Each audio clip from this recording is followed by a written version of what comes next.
Hello and welcome everybody to another episode of Strickland. I'm your host Shwin and in this episode 431. I'm joined on this somewhat gloomy Sunday morning by my co-host Stacy. That is at StacyPan89 on Twitter. Stacy, how are you doing? Meow. I'm imagining you doing that like Adriana in that episode.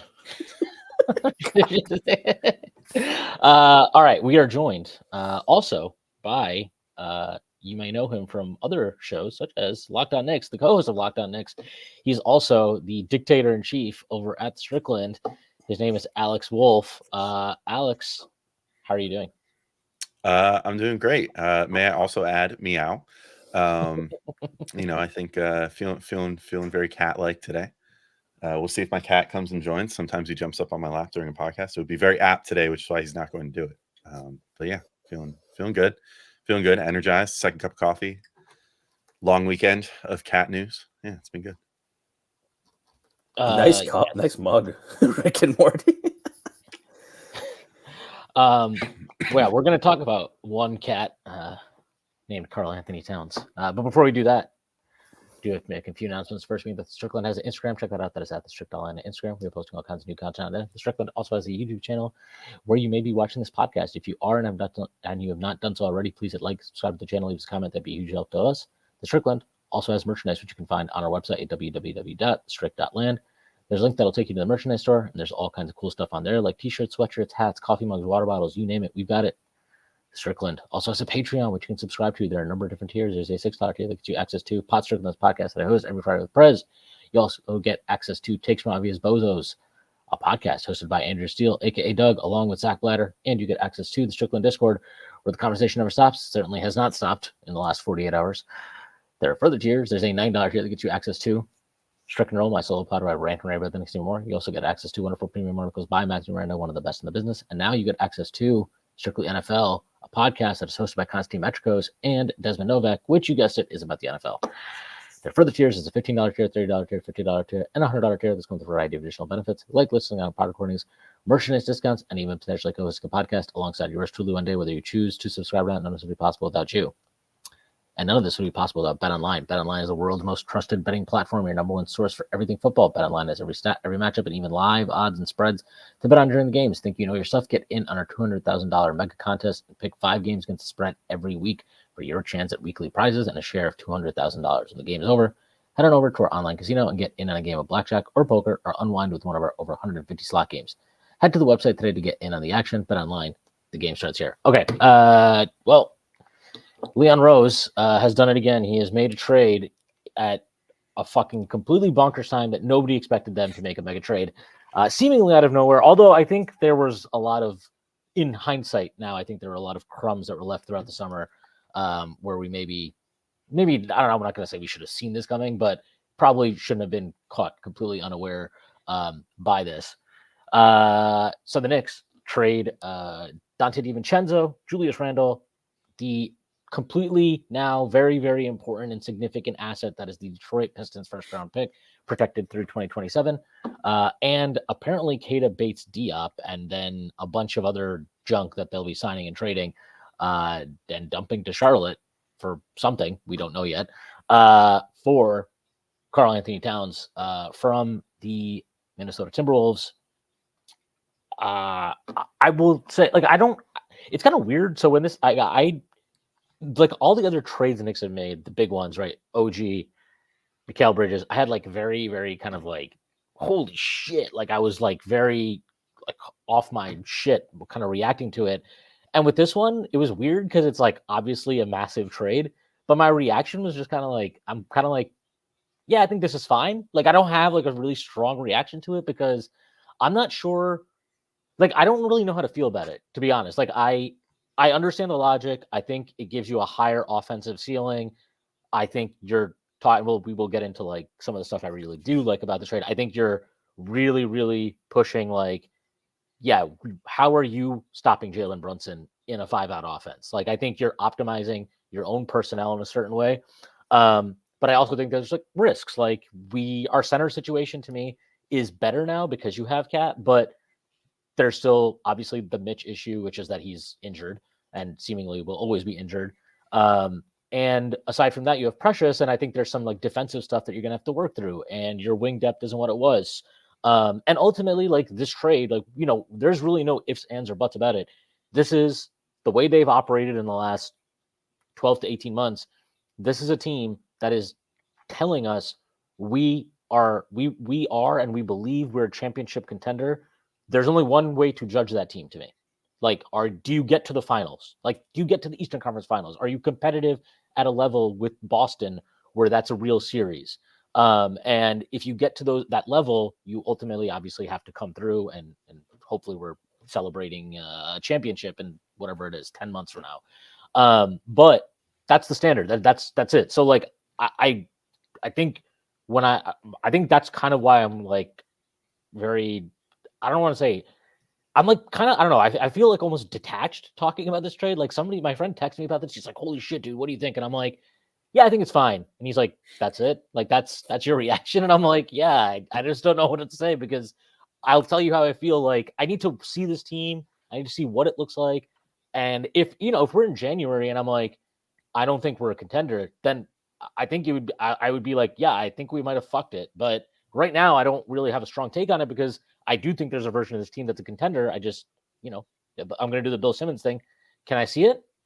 Can I see it? So that's what it is. I don't know how you guys felt about it though. It's not John Cena, so you'll definitely be able to see it at some point. But no, I think it shows kind of the shift. This has been a very patient, methodical front office in the last 12 to 18 months. To your point, we've seen a shift. Guys who they had previously said it's off the table, we're not going to do it. They trade them. This is by far the riskiest or the biggest contract they've taken on, which is something they've been averse to in the past. I do, before we get into kind of the nuts and bolts, I do want to like go back to June 30th, 2019, a day that will live. We thought it would live in infamy. Not everybody, not all of us. But that was a low point, I think, at the time, certainly for many Knicks fans, right? We traded a franchise player at the time to clear cap space for Kevin Durant. Not only does he not sign with us, he goes to Brooklyn, which was additional humiliation for Knicks fans. And Julius Randle gets picked up as kind of the consolation prize. And, we've been critical of Julius on this show. It's very interesting to see how often he's reinvented and adapted to, let's be real, that was not the optimal situation for a lot of guys. You're the consolation prize for, at the time, someone who's viewed universally as one of the top 5, top 10 players in the NBA. And that wasn't his role in New Orleans. He had put up good numbers, but he was a small ball 5, pick and roll, big. He was playing the 5 mostly, I believe.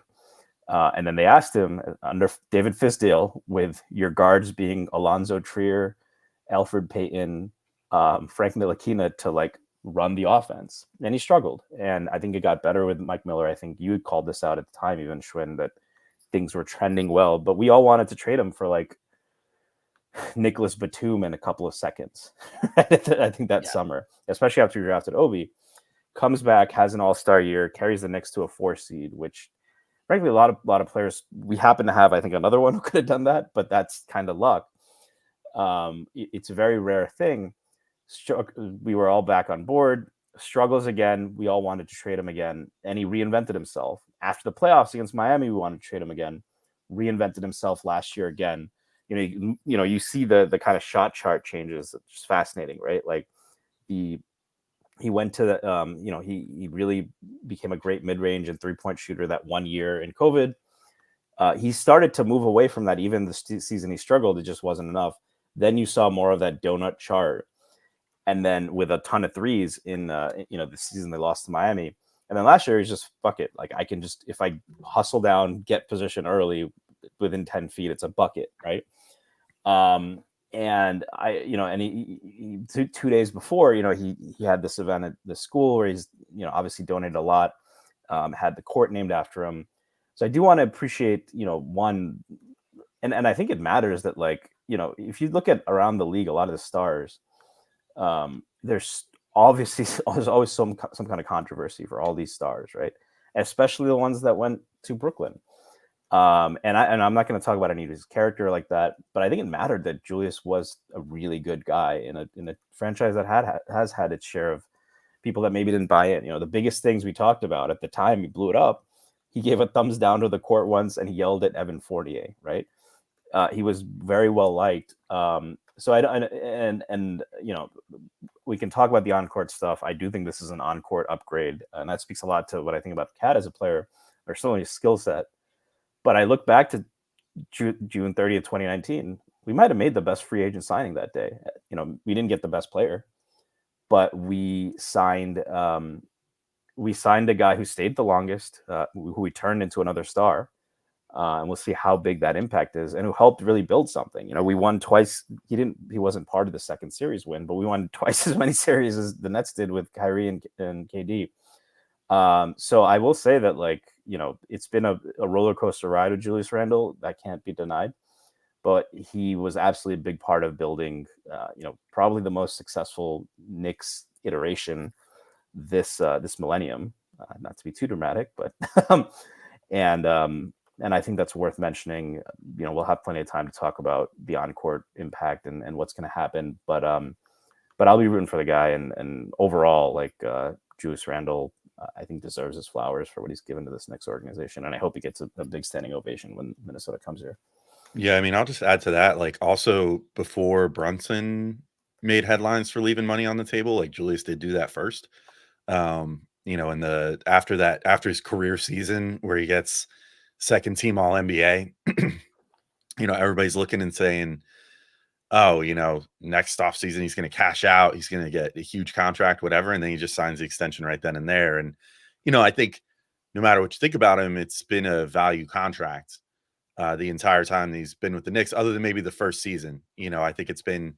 I'd say that 2020, the season we didn't make the playoffs also, I would say. Yeah, it probably wasn't a value contract then, but, pretty much every other season, it's a guy that's made All NBA twice, which means that, voted by the media, one of the top 15 players in the NBA. Would have made it this year. Would have made it this year if he didn't get hurt, right? Yeah, and has always been the 30th to 50th-ish highest paid player in the NBA during that tenure. So, I mean, a value contract through and through. But yeah, I mean, going to the Cat thing and Shwin, what you were talking about with being sort of a little nonplussed by it. I'm kind of the same. I had the same thing. I had friends hit me up immediately being like, yo, oh my God, you see what happened? I'm like, yeah. Yeah.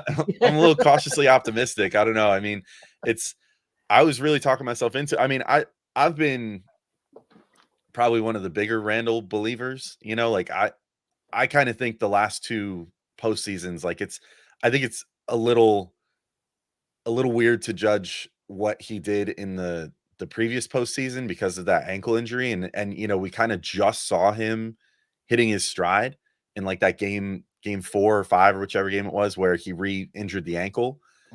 And then, he injures it again. And it's I mean, I've dealt with ankle sprains myself. And if you get a really tough ankle sprain, it completely changes everything about how you move, just how you would play basketball. And I don't care how much treatment you have or whatever.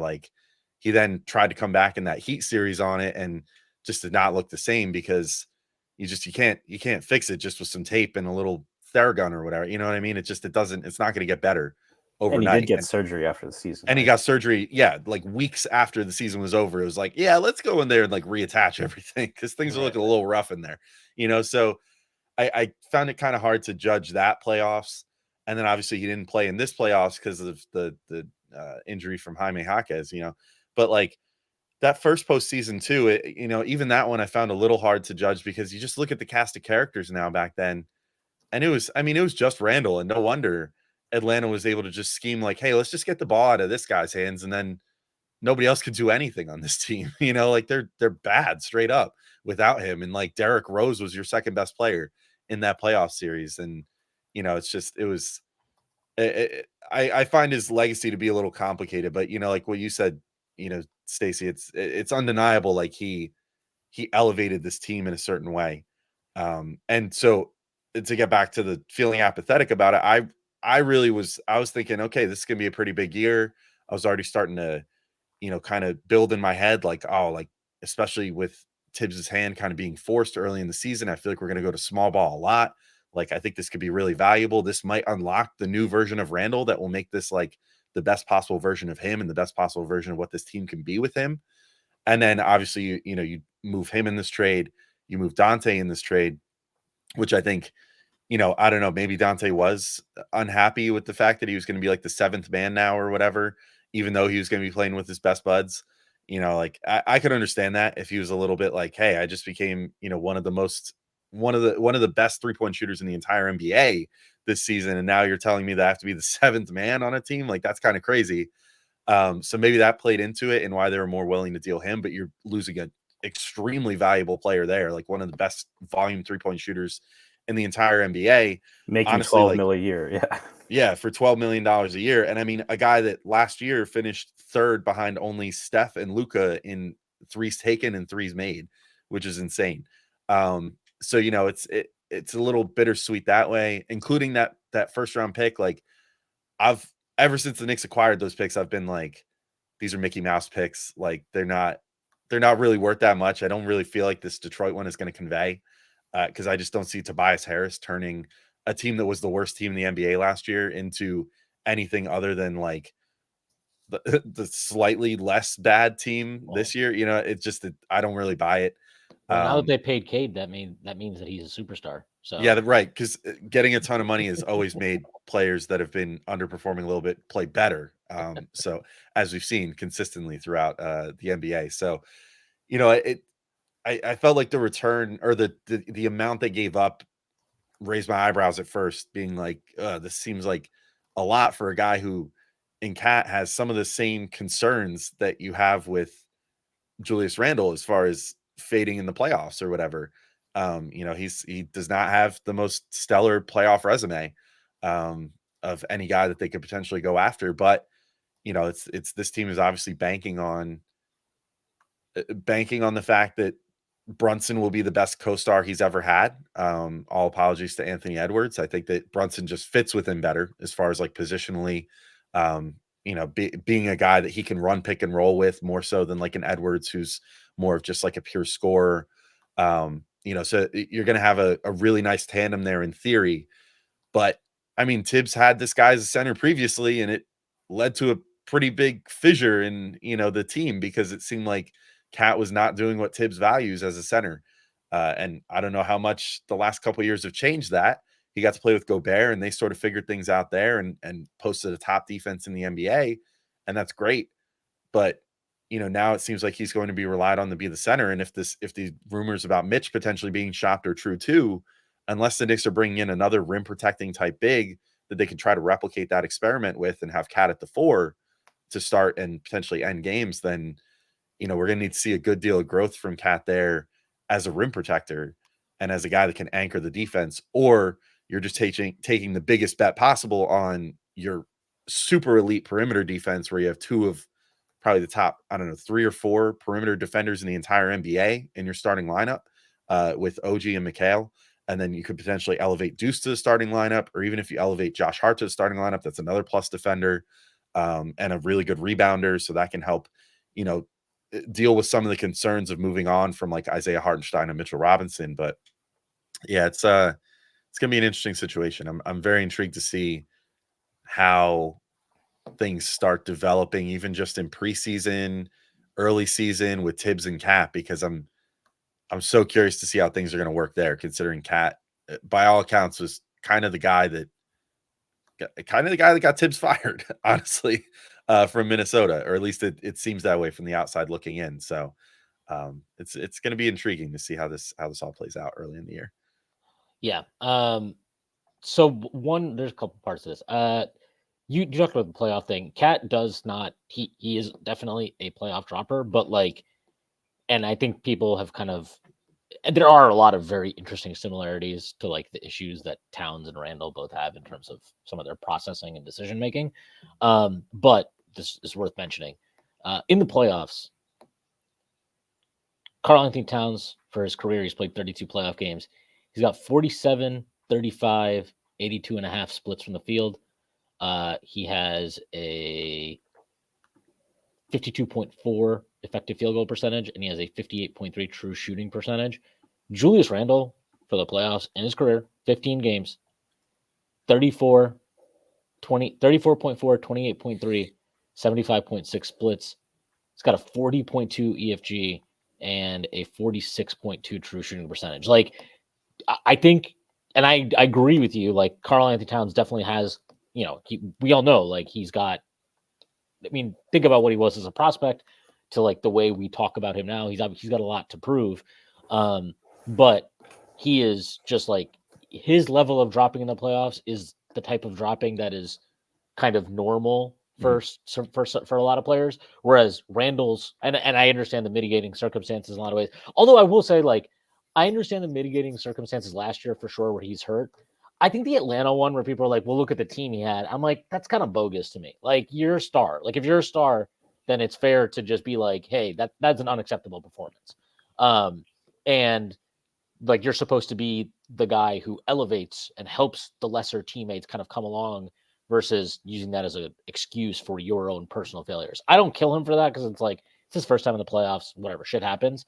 And it was like, it's a 5-game sample. You know what I mean? Like, that, what does that really tell us? I don't know.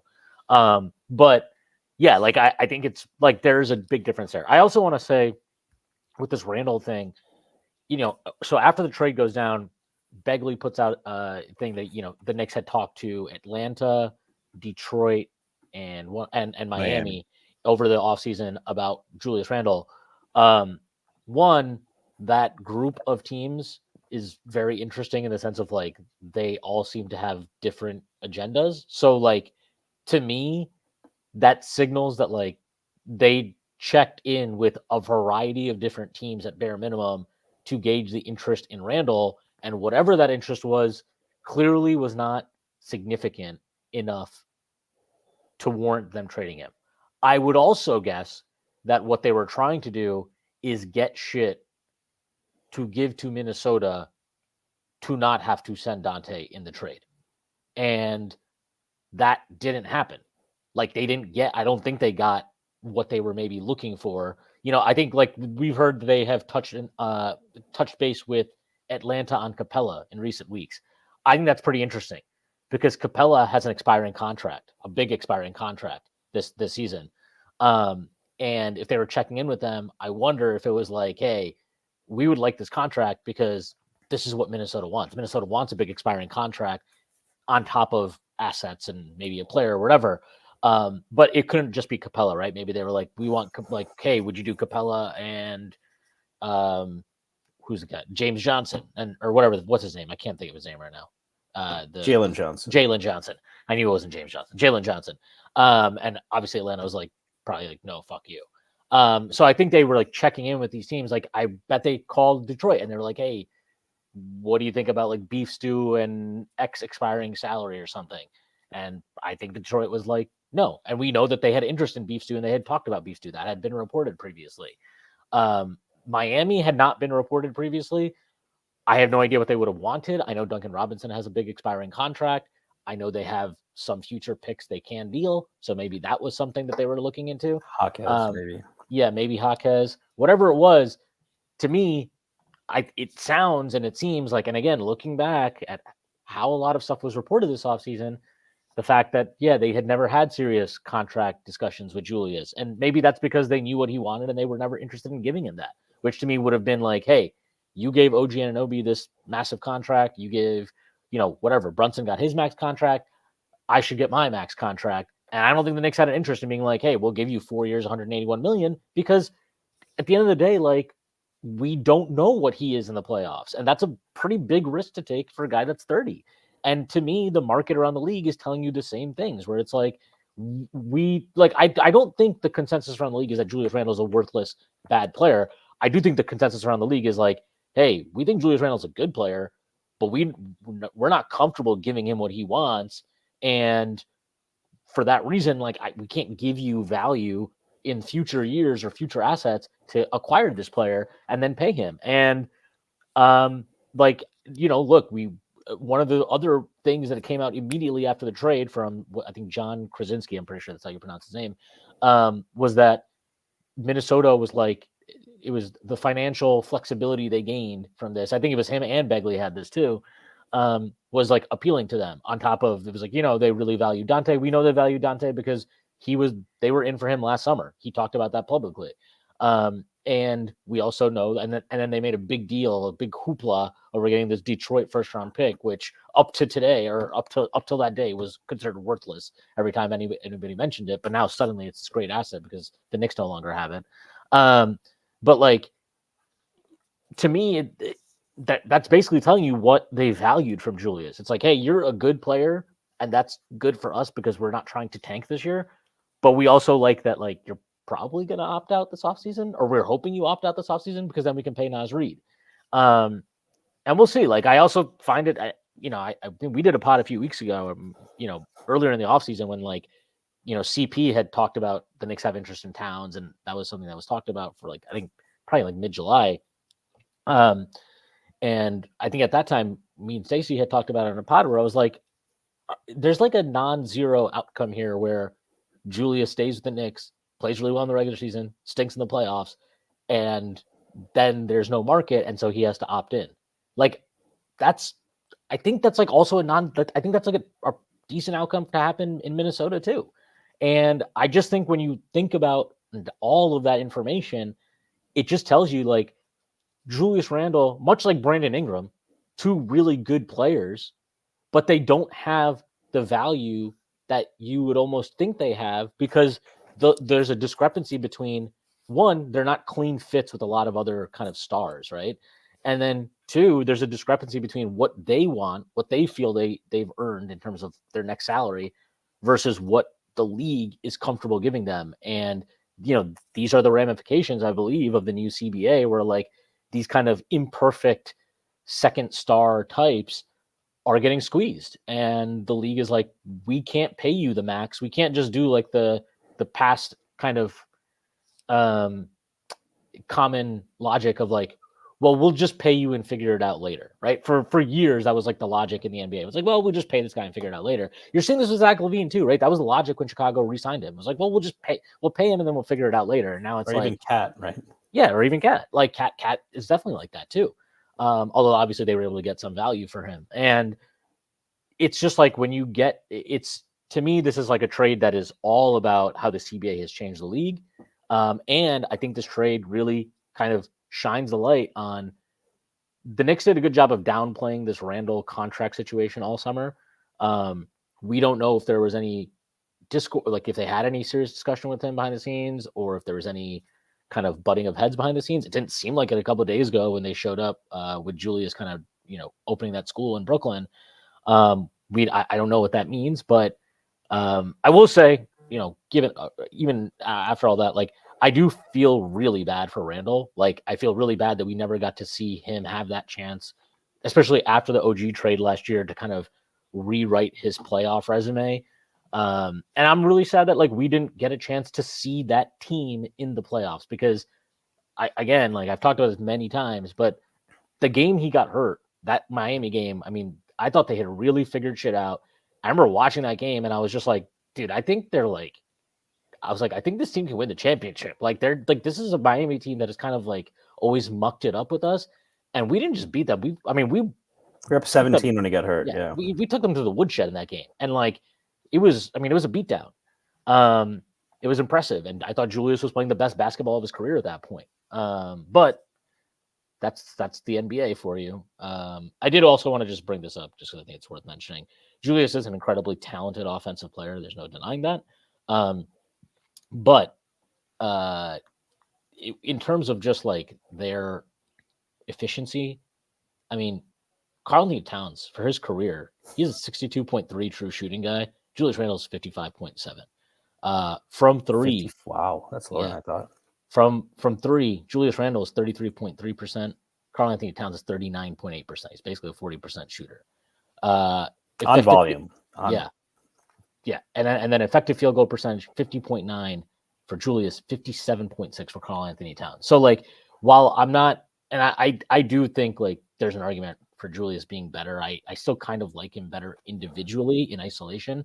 But I do think, Karl-Anthony Towns' skill set is a lot easier to slot in next to a lot of players. And I think that's what the Knicks are betting on is like, hey, we're going to get his 3-point volume up. And what this opens up for us is going to push us to a higher level. Yeah, I don't know how much room there is to push his 3-point volume up. I think it was at 8.2 3-point attempts per 100.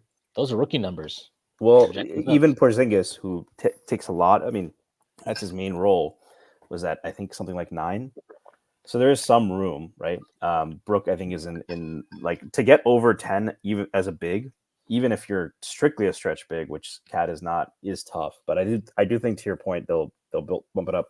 Look, I think you're talking about per 100 possessions, by the way, right? Yeah, I just wanted per, so he and I think it's worth noting, Cat did have a 10.8 threes per 100 possessions season back in 2019-20.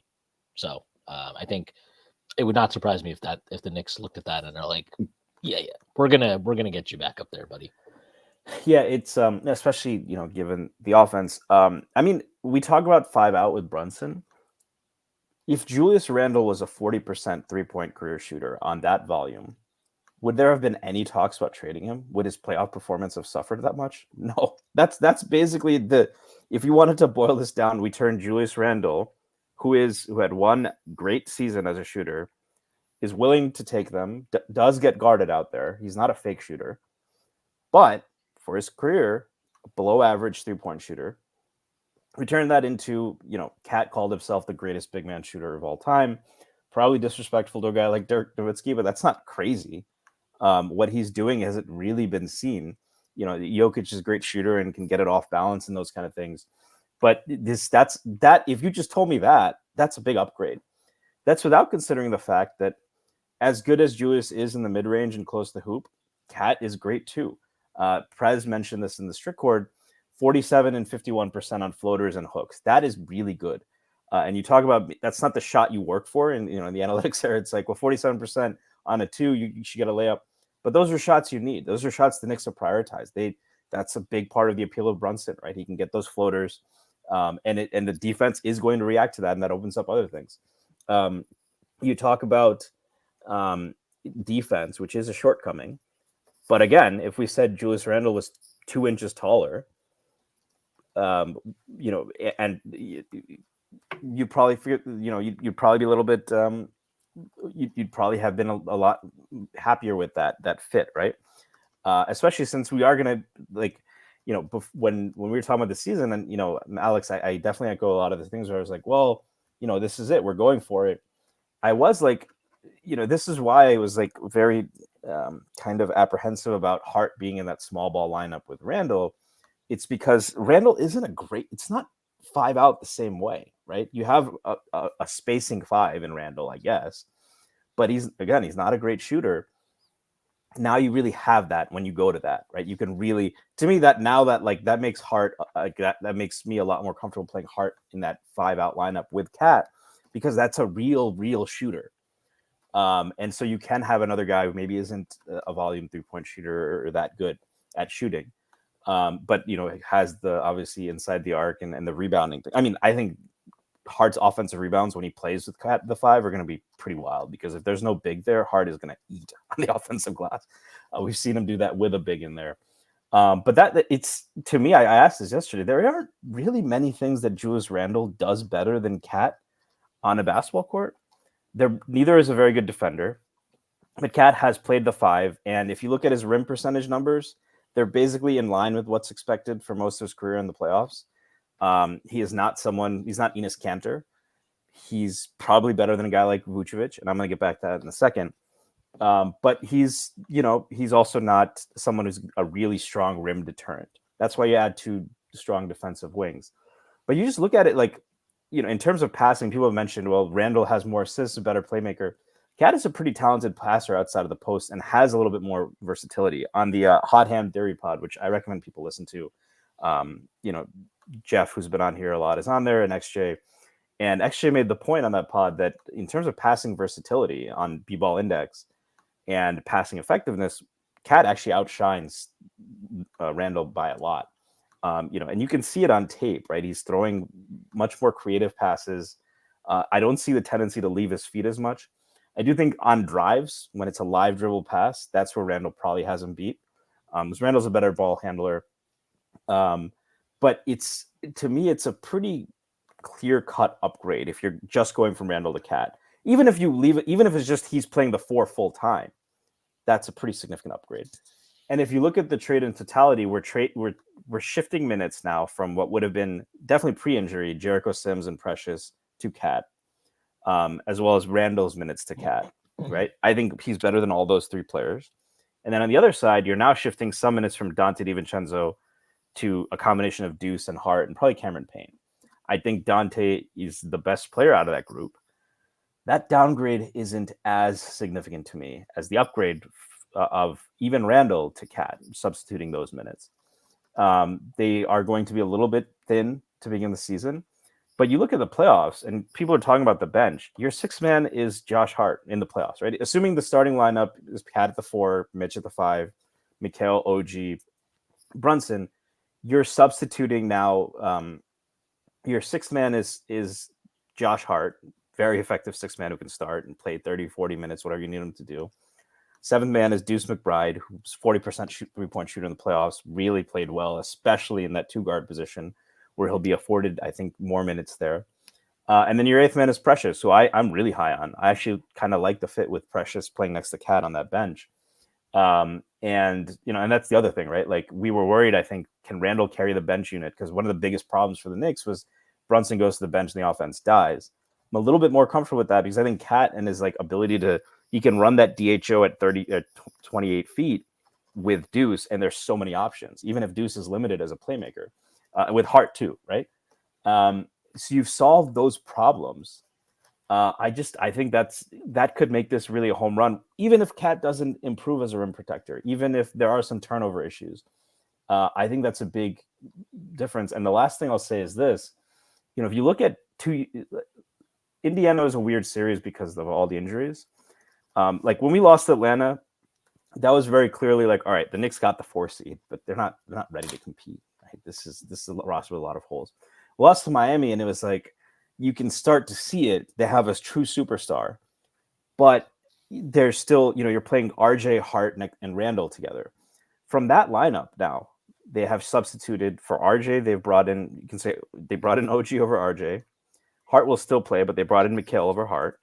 And now you have Cat instead of Randall. So those spacing issues that existed in the series, you've upgraded the shooting at every position. OG is probably the most limited there because he's still mostly a corner guy. Better than RJ at shooting by far. And to say nothing of the defense. Mikal instead of Hart a lot of that time. Mikal, for all the talk about, should he be taking Dante's spot? He shot 37% on 10 3-point attempts per 100. And that was without, I know Cam Thomas is future superstar. I'm willing to bet that he'll get better looks playing off of Jalen Brunson. Feel free to pin that if you want. And then you have maybe one of the best big man shooters ever coming in for Randall. This is a team built to win the championship. There are no ifs, ands, and buts about it. So on the court, I don't think this is that controversial. It sucks to lose Dante, but I think Deuce probably factored in decision making. He looked very capable of taking on a bigger role. And aside from a couple of things, like Cat is pretty clearly an upgrade on Randall on the court. I don't think that should be too controversial.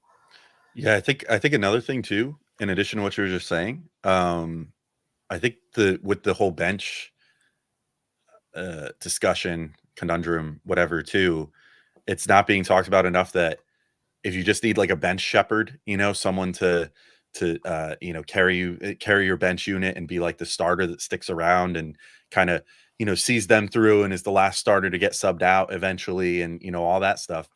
That's where I think Mikal Bridges can come in. And, I think we all agree, like Mikal Bridges is not a 1A capital S superstar as far as what he provides on offense. Like from what we saw in Brooklyn, obviously he had his moments and averaged 20 points per game and everything else. But I think it's more ideal that he's not your number one guy, but as a number one guy on a bench unit or, sort of guiding that bench unit, I think that he could be really good.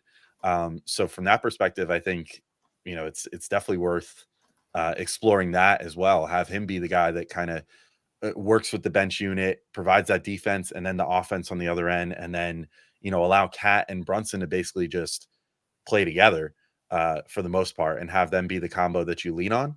But I mean, I'll just say I think that the biggest thing to me is the Brunson and Cat combo. I don't think that Brunson has never had. I think it's safe to say in his whole career, he has never had anyone even close to what. Well, I guess Porzingis early on in his career, but that whole thing just didn't work as well. And then obviously Doncic was handling the ball so much there. So in the Jalen Brunson, primary ball handler era, he's never had anyone close to what Cat is as his running mate. And I think that when you just look at the possibilities of what they can do, the pick and pop is going to be ridiculous. The pick and roll is going to be great because, as you said, Stacy, like Cat has a big bag inside. Like he's a really talented interior scorer. He can post you up. He can, cut in real quick for a dunk. He can put the ball on the floor himself and dribble it a bit and get in there and create an opportunity. If you hit him in the pick and roll and stride, he's not going to just. It's not like he can only grab the ball and then jump and dunk. You know what I mean? He could do a little extra. He could put it on the floor. He could throw you in a blender real quick and then put it up that way. But the fact they're going to have all those options and the fact that Brunson now has a situation where he can be in a pick and roll and not have the outcome of that just be I'm driving in and then having to hit a trailer or deal with the fact that, the pick man's, defender is going to adjust and, scoot down to me because, even Isaiah Hartenstein, he wasn't scaring you if he stayed out by the perimeter. So his man was always able to cheat in a little bit insofar as like the free throw line, because then, iHeart had the floater that he could rely on there. So that provided a little bit of spacing for Brunson to kind of get in there and figure his way into all the way to the hoop, but never all the way in there, where now Cat, it's like you could fully remove the center from the equation now for Jalen Brunson, and Jalen Brunson versus literally any defender in the NBA one-on-one in the post is advantage Jalen Brunson. I mean, we've seen that over and over. He could put anyone, no matter if they're, 6 inches taller than him and have a huge wingspan or whatever. You're taking that matchup over Wemby? I mean, he did it. He did that to Wemby. That's the crazy part, is that he did that to Wemby once or twice in that game where they kind of dueled. He took Wemby one-on-one and beat him, which is insane. But, he's able to do that. So if you're able to generate those matchups, but the thing now is if he ends up with Wemby on him and maybe Brunson says, oh, maybe this isn't ideal. Well, guess what? If they just generated a switch where Wemby is on Brunson, now you have Cat on the perimeter against a point guard where he can shoot, and it's basically an open jumper at that point. And that's something that they didn't have previously, where before it would be, oh, well, now the point guard's on Mitch for a moment, or Hartenstein or whoever, but that's only as valuable as like, okay, I guess iHeart can take a relatively uncontested floater from the free throw line now, or like post this guy up, but by that point, then the center can cheat back over. So Cat can also bring you can have Brunson draw the big back out and then have Cat go down low too. Exactly. I mean, there's all kinds of options, and it's just going to open up so much for Brunson to become better as a scorer, but also just to have the best bailout option that he's ever had. I mean, I know that the Knicks are not the most fond of you, or at least in the Tibbs era have not been the most fond of using the pick and roll as the impetus for everything.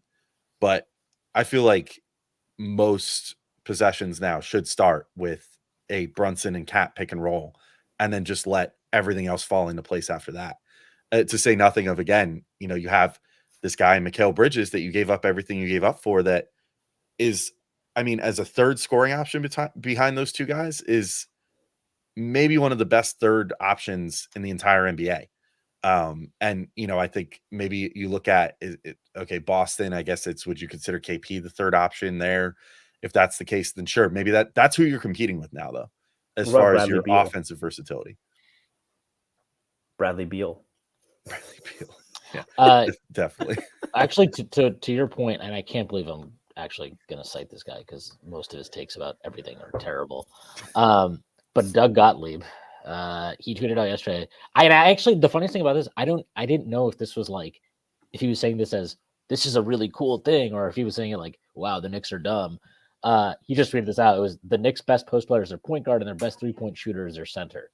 Like, that's it. That was the whole tweet. Like, so you can interpret that however you want, but I do think that's actually pretty cool. And I think that gives you like, again, to your point, the options now for Brunson to attack when you go 5 out are so interesting because he is really like he's a great post player. If you go back and watch his college highlights, he killed teams down there in the post.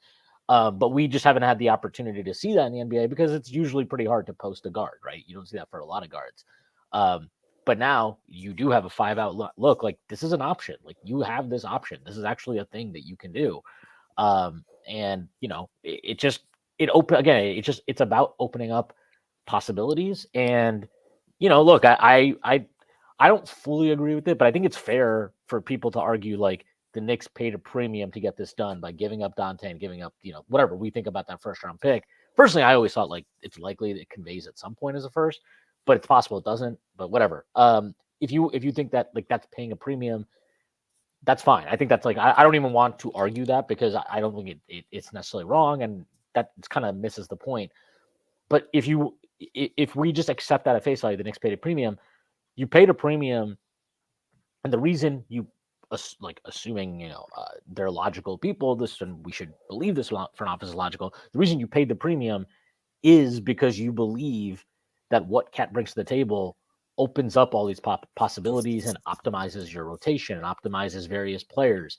And you know, now at that point, it's about Tibbs getting, you know, utilizing him in the right ways and giving him and giving the team the best possibility to win. And you know, you had mentioned earlier about Josh Hart, Stacy, about you know how he could potentially be a starter or also come off the bench.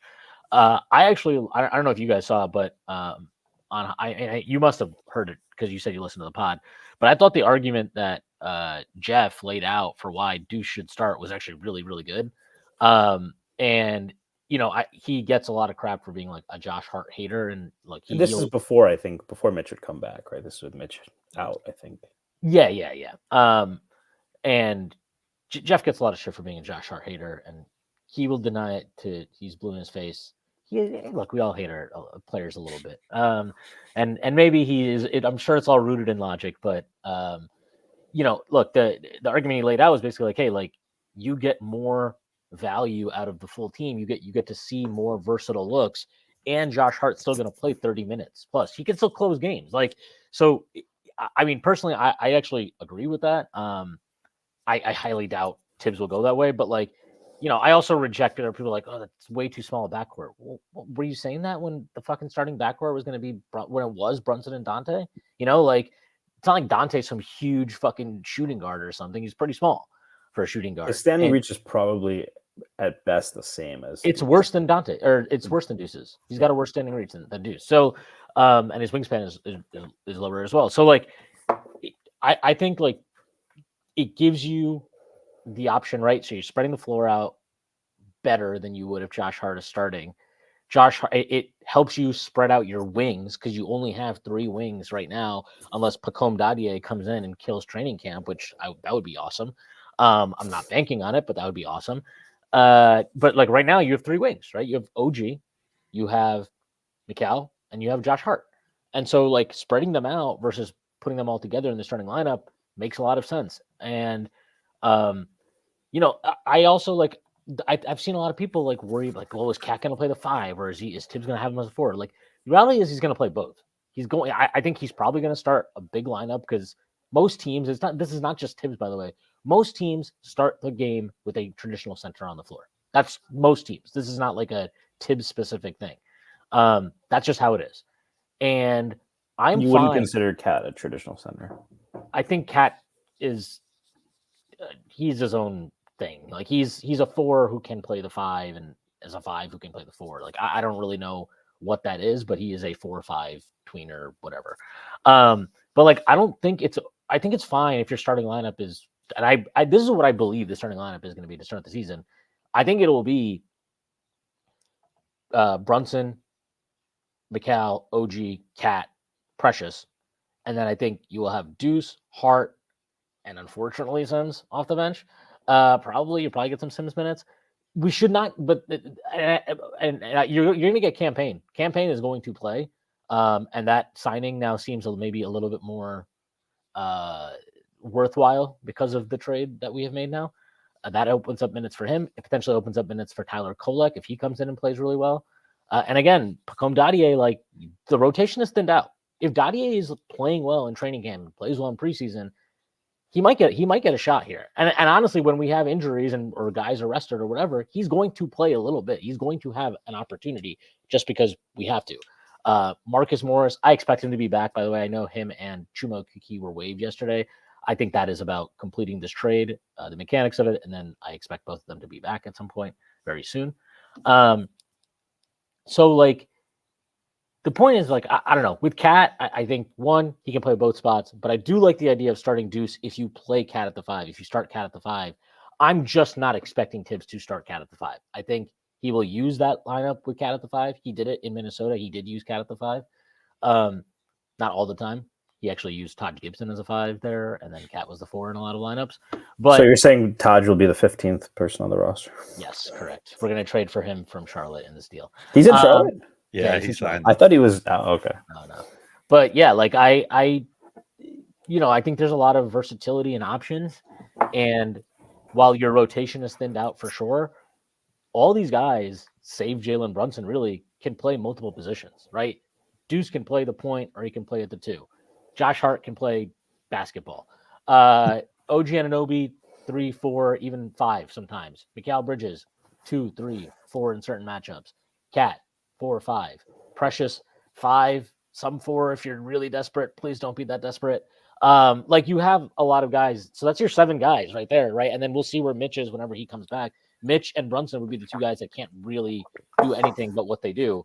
But even Payne can play 1 and 2, right? So he can play off the ball. Yeah, I don't know if he can't really defend the 2, but he can definitely play on and off ball. But yeah, like so, I just think there's a lot of interesting options now after the trade. I don't feel like I'm saying that just to be like it's not copium. Like I genuinely am like intrigued by this roster for sure. I'm also just like I don't know. Like I don't know if this is a championship contender. I think it is, but I also don't know like what does it mean? Like are they a championship contender dark horse? Are they right there with Boston? Are they somewhere in between? Like I don't know. I don't know. But again, they have told you what they think with this trade. Like they believe this makes them a championship contender. Maybe more so than they even were prior, because I thought prior to this they still were a championship contender. And I also will throw this out there. I think part of the reason why this trade has not been officially completed yet, on top of some of the mechanics they have to go through potentially, in terms of like they might have to buy out, who is it, Dwayne Washington, and then sign him and then trade him, which is hilarious. It's like an arbitrage thing. He's going to get a lot more money as a result of this, even though he's overseas. Yeah. Well, he could get money from the NBA, be part of this trade, get waived by Charlotte, and then just re-sign again with Partizan, which is hilarious. But yeah, like so, I think like that's part of it. But I also, and I feel confident about this. Like it does not surprise me or would not surprise me in the slightest if they are looking at, hey, can we make this deal bigger? Can we include Mitchell Robinson? And if we do include Mitchell Robinson, can we get something back from Charlotte? Can we wrap in a 4th team and get something from them, or get things from them that can help us either on the floor now or whatever? That's what I think is going on, and we'll obviously end up seeing what we see when we see it. Knicks Media Day is tomorrow, by the way, or I guess today maybe when you're listening to this podcast. So it'll be interesting, like how that all plays out, because as of now, Karl-Anthony Towns is not officially a New York Knick, obviously.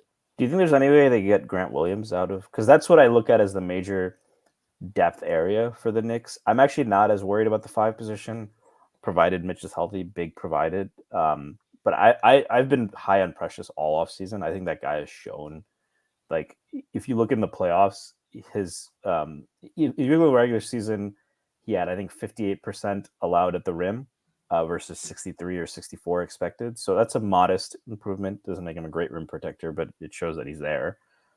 In the playoffs, at the rim, players shot 48% against Precious Achiuwa compared to 65% without him. I thought he did a great job at Embiid. I thought that was a good switch the Knicks made when they had him on there.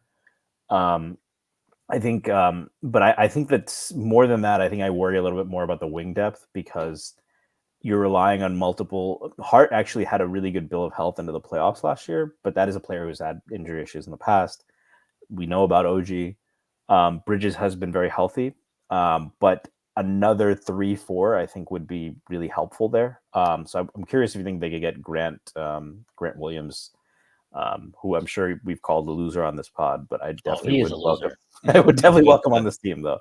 We called Cat a loser a bunch of times too. So Yeah, I kind of rather Nick Richards if you're going to try to pull someone out of Charlotte, right? I mean, but I wouldn't trade Mitch for Nick Richards. Well, you could. What if you can get both? Like, I think the way the money works, if these sign and trades, or like this is the thing. I don't know how all this stuff is going to add up, but if you're presumably adding in these extra flotsam players to make the math work without Mitch, then if you include Mitch, and if Charlotte is interested, you could do like if they're like, hey, we don't really want to keep Grant Williams, we'll give you Nick Richards. Like you could do Grant Williams and Nick Richards for Mitch, and I'm pretty sure that comes in.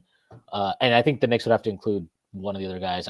Somebody posted it earlier today. Like they used Keita Bates-Diop in the trade. Obviously, he can't be included because he's going to Minnesota in this deal.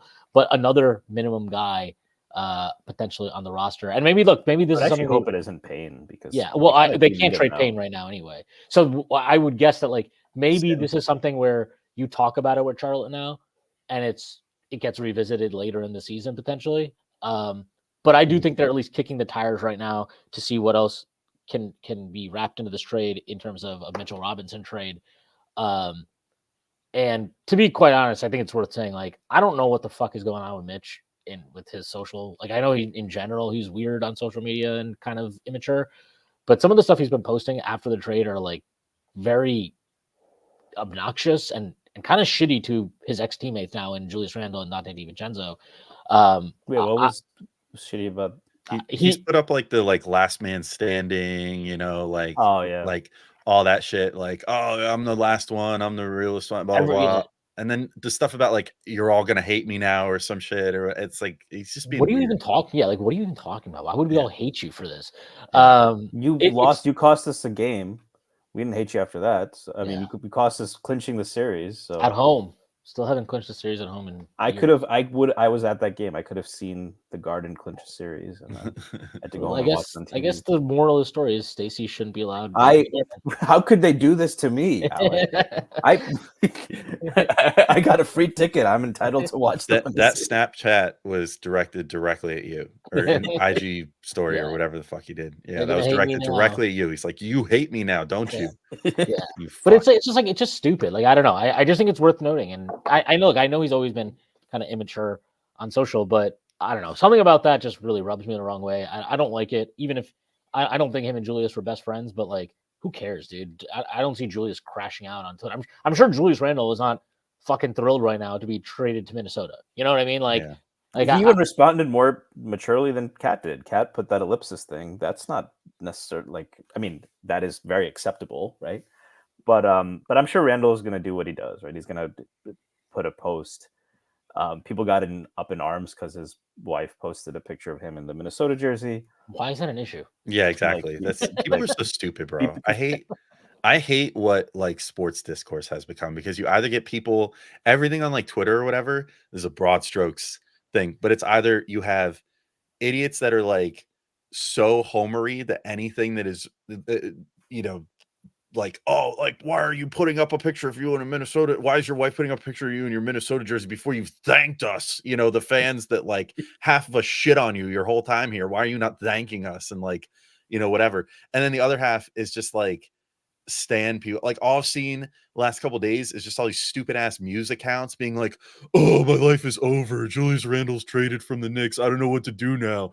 Or like, oh, Marcus Morris Senior Muse or whatever. I'm like, why the fuck does this account even exist? What is stan culture? This is so stupid. I hate. I fell in love with Marcus when he bounced the ball on Justin Anderson's head. Yeah, and then got us Emmanuel quickly. But no, I mean, I think with all that, it's kind of stupid. I do not personally. I'm not into switching out Mitchell Robinson for Nick Richards. Nick Richards is not a great rim protector. If we're going to be going with Cat, I would prefer someone who gives us more of that look. I have a lot of faith in Precious to do that. He's not a 7-footer. So I'm not super into the Nick Richards thing. If they could, they can't do Capella probably now anyway because of the salaries. I would like, if they're going to trade Mitch out because he's not healthy and or weird. I would prefer somebody more in that defensive mold. I think it was Stingy who brought up Steven Adams potentially. Again, contract might not work. I'd prefer someone more in that mold than like Richards is probably a more offensively talented player than Mitch, but yeah. Yeah, no, I think that's probably fair. I guess to bring it back to actual basketball now, are you like? I mean, look, I know that Tibbs just got a new contract. Do you feel like there's any kind of pressure on him at this point to like? I don't know. There's Like, always is there? pressure. See, there is, but like, is there any version of this where he's like, if the Knicks are in some like, let's say the Knicks have kind of like a disappointing regular season and then lose in the first round. Let's just say that happens. Do you think this is a scenario where like it's like, hey, maybe he's not totally safe all the time, but or I don't know. Like I Absolutely, dude. I think Is this team? So yeah. go ahead. Yeah, he's probably earned like 2 years of goodwill now. Like I think with what he's accomplished these last 2 years. So like if this year, If they win 44 games and lose the first round, though, I mean that would be like that would be like disappointing, but you could still write that off to like, oh, you gave him this whole team, like this whole team got restructured. It was brand new guys, blah blah blah. Mitch didn't. If Mitch ended up staying with the team, Mitch didn't come back till 2 months in. They were figuring it out on the fly. Yada yada yada. They wouldn't fire him after this year, I don't think. Granted, they're being way more aggressive now than they've been the entire Leon Rose tenure. Like these trades are showing us, like they're ready to go. Like Shwin, you said that it's obvious. Like they hoarded the picks for a long time, and we all were like, come on, like use one or two, everyone, go spend a little of your money, go get yourself something nice this offseason or whatever. And they were like, no, we're waiting for the right moment. We're saving. Now it seems like now is that moment. I mean, the fact that they're now investing into this core, maybe they make one more deal, but then they're kind of locked in, like because of the aprons and all this other bullshit, that is in the CBA now, like more or less, like if they make like one more move and then next year, they get locked into the second apron, or they're in the second apron and things get extra punitive, like they're gonna have to maximize that window immediately. So maybe there is a world where they would be like, if Tibbs massively underperforms this year, isn't utilizing Cat the right way, maybe he would be on the hot seat, because like it's Leon is being more aggressive than I thought he would be. And he's already done one thing that like I think we all thought would be highly unlikely, in including Dante in this deal, where it seemed like, oh, they just finally got all the friends together, like this is going to be such a fun season. And then he's immediately like, yeah, about that, get the fuck out of here, let's get another upgrade in here. Like, I don't care if you guys are friends, whatever. Like, it's a business. Like, this is a business, and that's how we're going to operate, and we're going to make this team a championship contender. We'll see. Maybe that does mean that Tibbs has a shorter leash than we think. I do think, yeah, if they win like in the 40s, the low 40s of games, and then lose in the first round, that would be pretty bad. Like that's a step back when they just spent all of their equity to get better. And so maybe that would be enough to kind of put Tibbs on the hot seat, extension or not. I don't know for sure though. and we're within a game of the conference finals, Yeah. and lost that largely because of they brought a player back who literally was carrying his leg after hitting a three and trying to celebrate. So, and Brunson broke his hand right in the middle of them making their like charge back too. Yeah. Like I think there was a good chance that Brunson didn't break his hand, they probably win that game, because like the Pacers came out and smoked them in the first quarter, but like the Knicks were like chipping, and you could tell like it was going to be one of those games where they come back in the second half, and like even though they're down double digits or whatever, they just keep like bludgeoning and eventually get their way back, because Brunson is just unstoppable and everybody else is stoppable. Like I felt like that's how that game was going to go. But obviously once Brunson broke his hand, it was like, please just mercy kill this fucking team already. Yeah, it was and Dante was going nuts. I was like, dude, no. I was gonna say Dante in his this. last game as a Knick, game 7 went for 39 points. That's a hell of a swan song. Yeah. I think with Tibbs, if it's low 40s and a first round exit, maybe gets a little bit of a leash. But even beyond the Dante thing, Randall was their guy. Like he has a very close relationship with Leon Rose. He CAA obviously. Did he switch his agency? Dante? No, Randall. No, so Randall left CAA and then came back to CAA. Yeah, so long relationship with Leon Rose. Like they loved him. Leon Rose, one of the few times he's actually gone in front of the camera, right? Obviously, that means that he's a complete failure as a GM.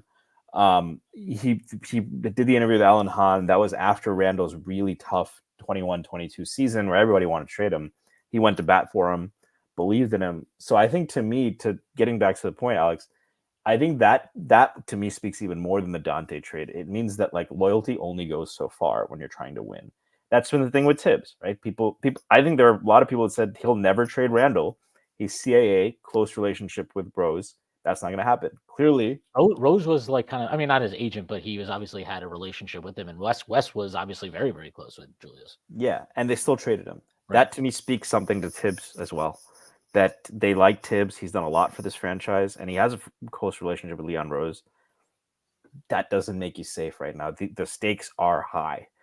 I do think, the other thing I want to go back to is I think the thing you mentioned that kind of hits it on the head really closely is Brunson is unstoppable and everyone else is stoppable. So if we play Boston, that's what I would come back to. Because I've been going over my mind, it's like, how can we actually play Cat at the 5 against Boston? Because, we even got in, like, Cat is not great in deep drop. So you probably have to play more aggressively with him. They have a stretch 5. If he's aggressive and KP gets an open 3, that's a bad outcome, right? And even if you pre-rotate, you send OG that way, Boston is very adept at making the extra pass until they get what they want. And they have the defenders to cause some problems for the Knicks. But if you are 5 out, they also have to guard Cat and Brunson. And if we were to win that series, what it'd come down to is this. Jason Tatum is incredibly talented. He is stoppable. He is not Jalen Brunson as an offensive player.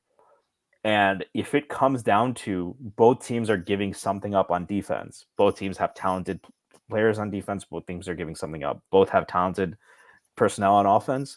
But if it comes down to Jalen Brunson versus Jason Tatum, who can like make more plays for your team, that is the key advantage I think the Knicks have.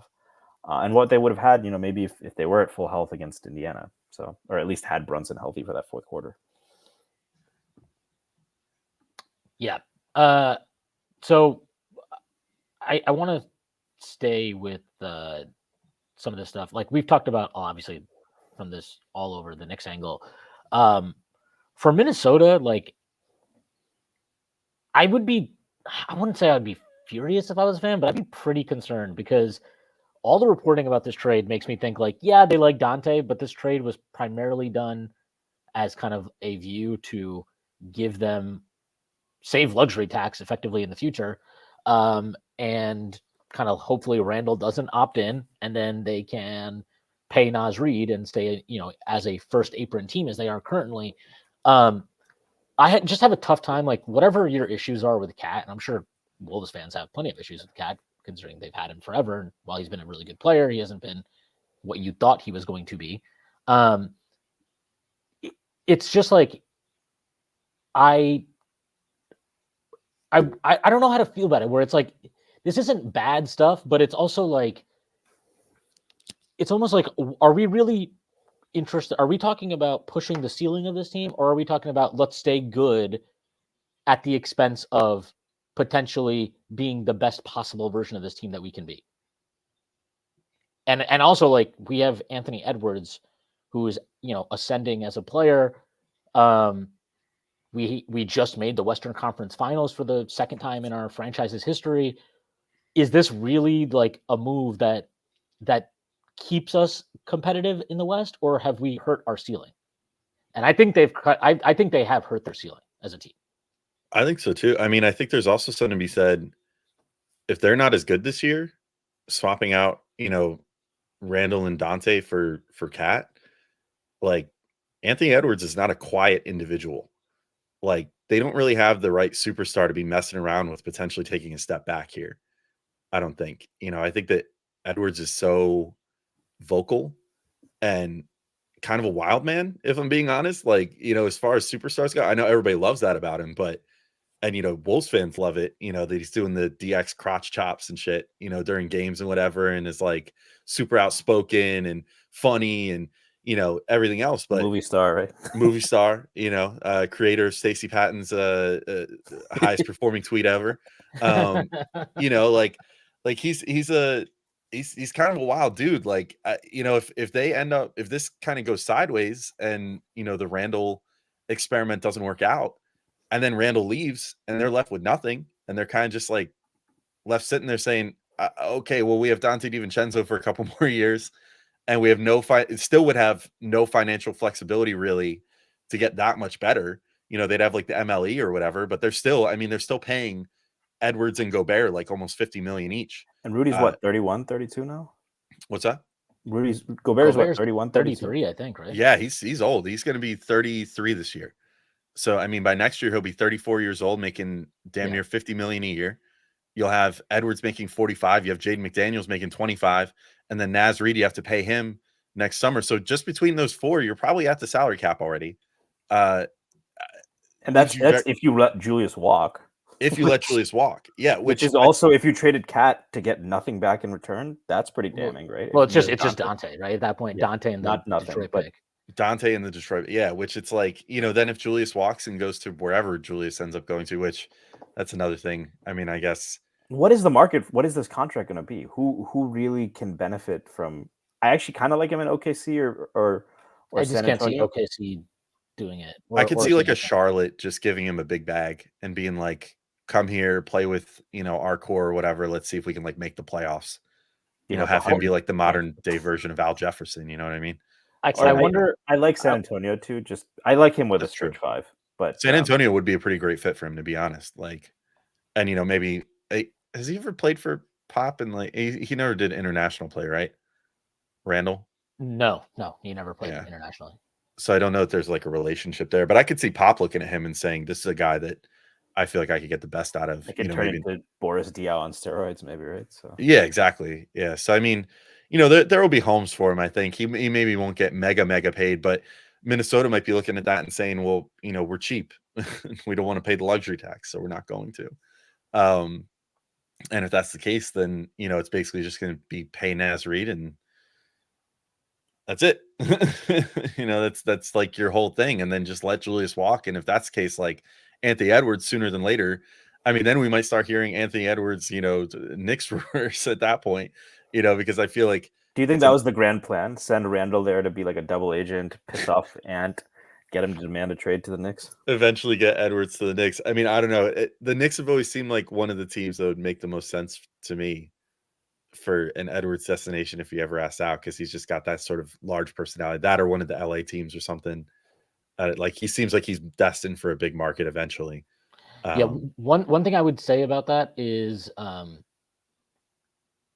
so like while I don't love this trade initially, I do wonder if there's like stuff. I mean, there's still moves they can make, right? Like, so one of the issues I have with this trade for them is I think that front court where it's Randall, Gobert, McDaniels is just brutal. Like spacing is garbage. Conley is older. He's an older point guard. They went in on Dillingham pretty big. They gave up a 2031 unprotected pick and I also think a swap in that trade in 2030. We'll see. I'm sure Dillingham has bags of offensive talent. He is really tiny. He is a really small guard, and that concerns me for a variety of reasons. But he's not big enough to be a 1A. I know. I mean, I know that's like you're kind of saying that tongue in cheek, but he is so small. Like, I just think this guy is always going to be a defensive liability, and I don't know. He'd have to be some hell of an offensive player for that to be viable anyway. I think there was a Wolves fan who tweeted that. It's like, if Dillingham turns into an all-star, all-NBA player, then this is worth it. And I was like, oh, that is major. Yeah. I mean, I would tweet the same thing, but yeah, I would definitely cope that way too. But like, is there a possibility that they can move Jaden McDaniels and upgrade it up the point guard spot, or get somebody who's a better shooter? Like, I don't know. Those are the things that I think are worth noting and thinking about for them, because this cannot be the end of what, I mean, not that team building is ever done, because it's always so fluid, but like, I think like you can be pessimistic about this trade as a Wolves fan. I certainly would be initially. But I think there are avenues where they can continue to restructure and reshape this roster where maybe at the trade deadline or something, and they make a move, and then we're like, okay, well, that sucked for a few months, but I actually like this now.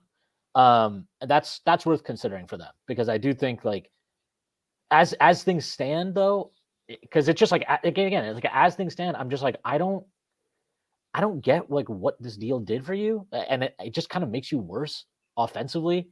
And offense was still, like, it was already an issue for them last year. That was the worst part of their team. Yeah, and I think it's worth noting that if there's a front office that is doing something that's heavily motivated by financial reasons, good front offices are the ones that capitalize on that, right? There's a world, by the way, in which we would have had to give up 4 first-round picks for Cat, right?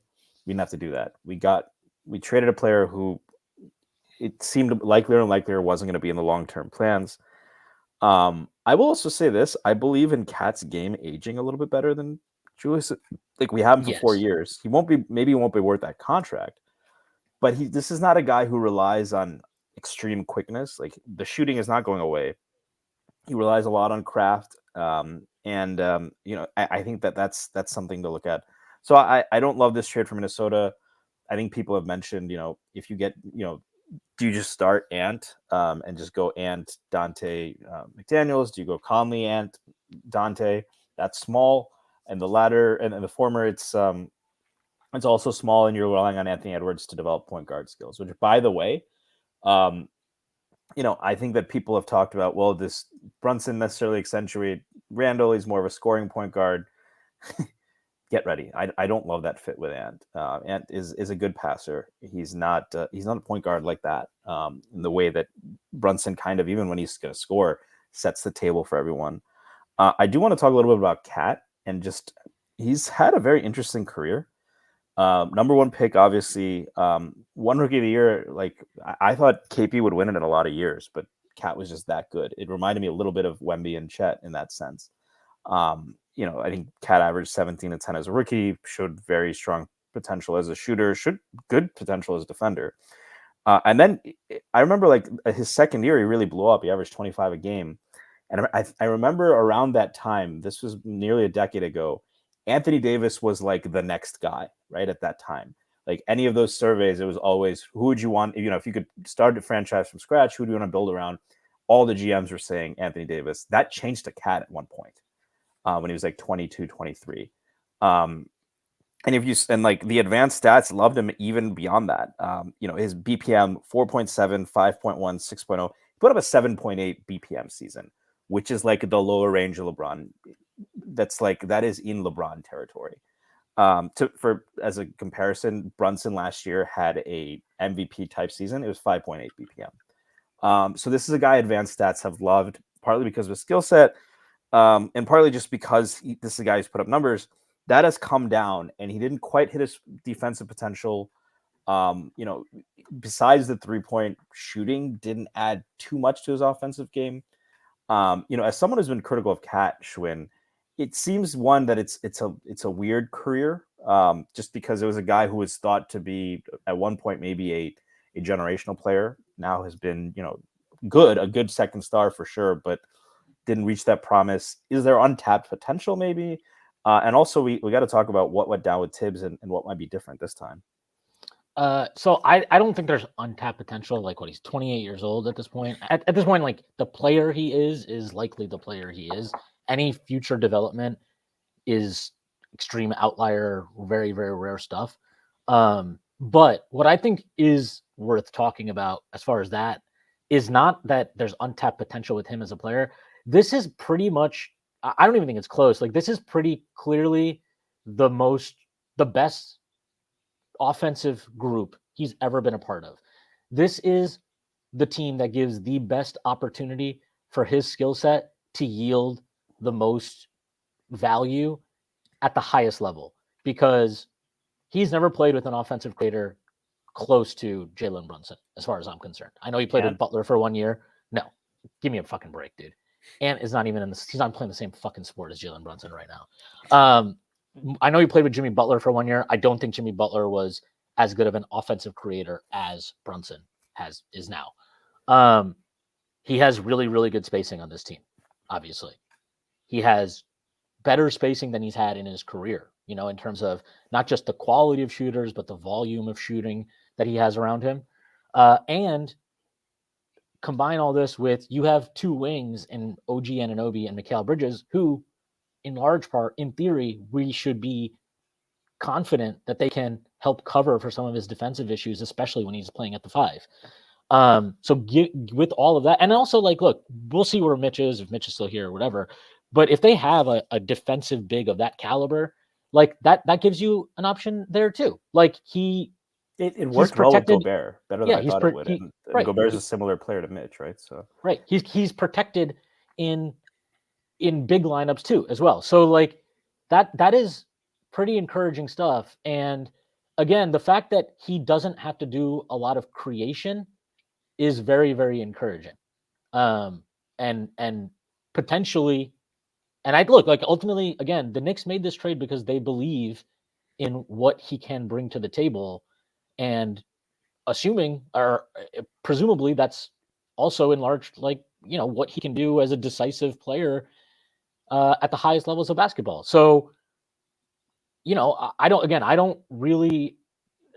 agree or believe that he can become better as a player, but I do think, again, the environment that he's in, this is the best offensive environment of his career. I really don't even think that's debatable. You think about again, like the idea of a 5 who can step out, spread the floor, and what that brings, you know, what that opens up for Jalen Brunson, what that, you know, I think it's a chance that, like, this brings out a lot in Mikal Bridges, right? Like this is probably the best offensive environment that Mikal Bridges has played in as well in the NBA. Definitely better than what he was in Brooklyn. And when you see all of that, like, I just think there's a really interesting kind of potential here. I mean, it's a lot like KP, right? Where he was, I don't know if this is the best version of him in Boston, but I definitely think it is a team that allows his best version of himself to push them to a higher level and make them a clear contender. And maybe, I mean, they were last year anyway, the cream of the crop. They were pretty easily the best team in basketball from start to finish. So like, can Cat, does the skill set he provide push the Knicks to a level where it's like they are clearly Boston's best competition? I think that is pretty interesting, and I think it's possible. Yeah, I think, you know, to your point too, Stacy, about the defense and everything. I mean, I remember when Gobert got traded to Minnesota, I was shitting all over it, to be honest. Like, I was like, this seems really dumb. Like, they gave up this much so that they can take a guy who wasn't good enough to hack it at the 5 and was a little too slow footed at the 5 and whatever, to move into the 4. Like, why do you think that's going to work better? And then it did. Like, they put together a really good defense. So like, I think the possibilities this presents, I'll say this much: if they're not married to Mitchell Robinson, and if Mitch is on his way out and whatever, they need to prioritize getting another guy similar to Mitch. Maybe not quite as good as Mitch, but someone who can provide similar things as far as rim protection and whatever, and get another guy in here that is like that. Because I think that, you know, Minnesota proved you can have a top defense in the NBA with Cat at the 4, which is crazy. I really did not think that was going to work. And maybe that's just a testament to just how good Rudy Gobert is on defense, or maybe it's a testament to growth that Cat has shown. I will say, like, I worry a bit, you know, if he's going to be relied on down the stretch of games as the 5, you know, if that's like what their quote death lineup becomes or whatever. I think offensively, you're going to look at one of the best teams in the NBA. You know, it's going to be insane. I mean, the possibilities the Knicks could throw out there. They could have potentially 40% 3-point shooters on the floor to close games, which is nutso. I mean, that's like, no, I don't think any other team in the NBA can do that. Have 5 bona fide 40% 3-point shooters on the floor to close a game. But you look at Cat from the perspective of like, can he get you the stop on the other end you're going to need down the stretch of a game, though? And that's a little more questionable. Now, I will say there's like, it's kind of weird. I still don't know what to make of it. I love, you know, one of my favorite things to do after a big trade like this is judge fan response from the other side. And it's kind of funny because you can't even get a consensus from that on Cat. He's just a bizarre player. Like, half of the people that you see talk about it are like, thank God he's off the team. He's so soft or whatever. Like, he's an idiot. He fouls too much, this, that, the other. And yet I've seen almost an equal amount of people coming out, talking about Cat after this trade and being like, man, the Knicks got a lot better. He's shown a ton of growth defensively over the last couple of years. Like, I think that I think he's going to kill it there. I think he's grown a lot as a player as far as like just controlling himself, not fouling too much, all that stuff. Granted, you look then at his personal fouls per game, they're pretty much in line with his career. Like, let's just look at the per 36. I mean, he averaged 3.4, 2.9, 3.5, 4.1, 3.5, 4, 3.9, 4.2, 3.6. So if anything, his fouls per game have gone up a little bit the last couple of years. So maybe he's not controlling himself as well as you would want. That said, maybe the Knicks are also in a position where they don't have to rely on him for 36 minutes a game, and he can get low 30s or high 20s or whatever any given night and not have it be a huge deal, especially once Mitchell Robinson is back, or if you replace Mitch with someone else and just dictate it by, okay, we're facing Philly in this game and Joel Embiid is kind of having his way with Cat, so let's play Mitch more in this game because Mitch is really good at stopping Embiid. And you can sort of limit Cat. You could even throw OG on him, right? You can say Cat is the nominal center, but put him on Caleb Martin or whatever. Right. So, yeah. I mean, there's all kinds of options, and that's just sort of the beauty of like this team that the Knicks have built, to where maybe even if Cat is going to be, especially early in the season, your starting center, you don't have to necessarily rely on him for all those center things all the time because of the versatility of these guys that you have on the team, like an OG, like a Mikal Bridges. Even like a Precious, who I think has shown that he could play a lot bigger than he is, but can do enough on the perimeter where you can have him out there too, and like have him out there with Cat. And I don't think you're losing too much because Precious is very mercurial as a 3-point shooter, but is I think really good as a big man of being able to, like, if you kick it up to him on the perimeter and the defense thinks even for a second he's going to shoot a 3 and shows a little bit out to that, he's really good at putting the ball on the floor and getting inside, and has a pretty solid handle for a big guy, as far as getting in all the way to the rim and then trying to finish there. So there's just a lot of versatility, and I have my worries, but I'm talking my it's probably the homer glasses a little bit being put on here, and wanting to justify the trade and wanting to be like, hey, at its best this team could for sure be a championship contender. But I'm finding myself as over the last couple of days getting less and less worried about the possibility of Cat on defense and all that stuff, and just thinking sort of like you, Shwin, like the offense just has so much potential to be like almost like generational. I mean, this is just one of the best, certainly the best offensive group as a Knicks team that we've seen in our lifetimes. I think, as far as what they can do from 1 to 5, that sometimes your team is just so good on defense or on offense that the defense just has to be okay, and it won't matter because you're going to score so much on the other end that you can afford to give up a couple head scratching plays every once in a while on the other end. Who would have thought that we had D'Antoni and Tibbs, and if I told you one of them will give us a potentially generational offense, it wouldn't be D'Antoni, it'd be Tibbs, right? And the Tibbs would be the offensive innovator. I mean, Tibbs Tibbs has changed the course of the NBA the last couple of seasons. Like, he made offensive rebounding something that people care about again, because they looked at what the Knicks did 2 years ago, Morga, and said, and said, like you can build a top 3 offense with a bottom third of the league 3-point shooting percentage by having guys that could just destroy the offensive glass and get you like 3rd, 4th, 5th opportunities until it finally goes in the fucking hoop.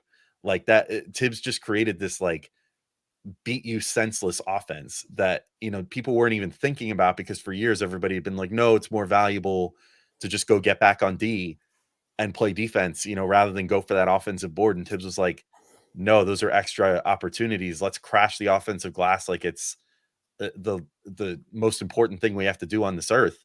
And the Knicks turned that into a top 3 offense. I mean, it's crazy that Tibbs has managed to turn himself into this like offensive trendsetter as far as coaches in the NBA go. I think that applies with the floaters too, right? They take so many of those, I think, in part because that accentuates the offensive rebounding game. Again, another thing Cat brings. And I also think, to that point, the beat you senseless offense, I've seen some people, like I saw a Celtics fan, I think, say, well, the whole hope for the Knicks to beat Boston was Randall would bully them and they would pound us on the glass, but Cat is soft. I think that identity still is maintained with Cat at the 4. That's a big body, right? You can call him soft whatever you want. That's not a guy you want to keep off the glass, especially when you got Josh Hart, especially when you got Mitchell Robinson to deal with. Especially, Bridges is pretty big. OG is pretty big too. The Knicks are big. The East is big, but the Knicks are big, man. And, when you play them at the 4, that maintains that identity while also giving them a little bit more flexibility. And I think that, in terms of the untapped potential thing, I'm just wondering how much Tibbs can squeeze out him on defense. I do think we have to talk a little bit about some of the off the court stuff. You talk about soft. That's kind of a lot of this is probably unfair to Cat, right? It's the way the media and sports discourse is. Obviously, had a difficult time in Tibbs' first stint in Minnesota. You had the big Jimmy Butler blow up. By the way, for Knicks fans or anyone, go watch the Game of Zones episode about Jimmy Butler coming to practice. It is worthwhile. But you had that whole blow up. Obviously, clash with Jimmy. It's a guy who's gotten snippy with reporters, although I think it seems like he's matured a lot. Obviously went through a lot during COVID, lost family members. Tibbs and him have seemed to have buried the hatchet to whatever extent there was one.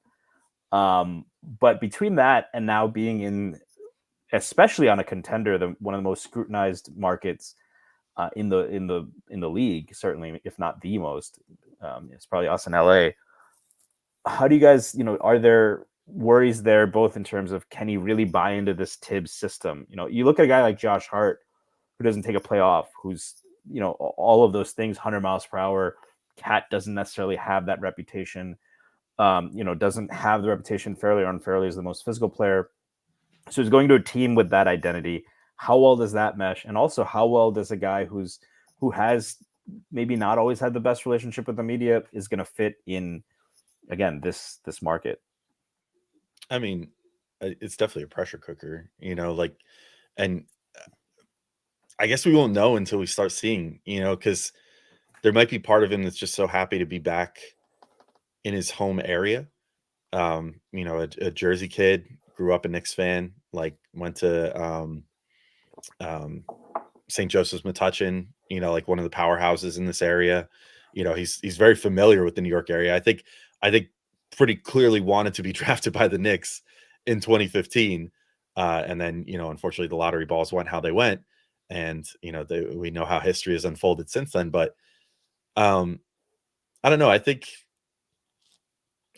guess we won't know until we see. It's, everybody reacts differently to this media market, but I do think that he will benefit from the fact that he's not the 1A here. And Jalen Brunson is the most perfectly media trained individual I think I've ever seen in my life.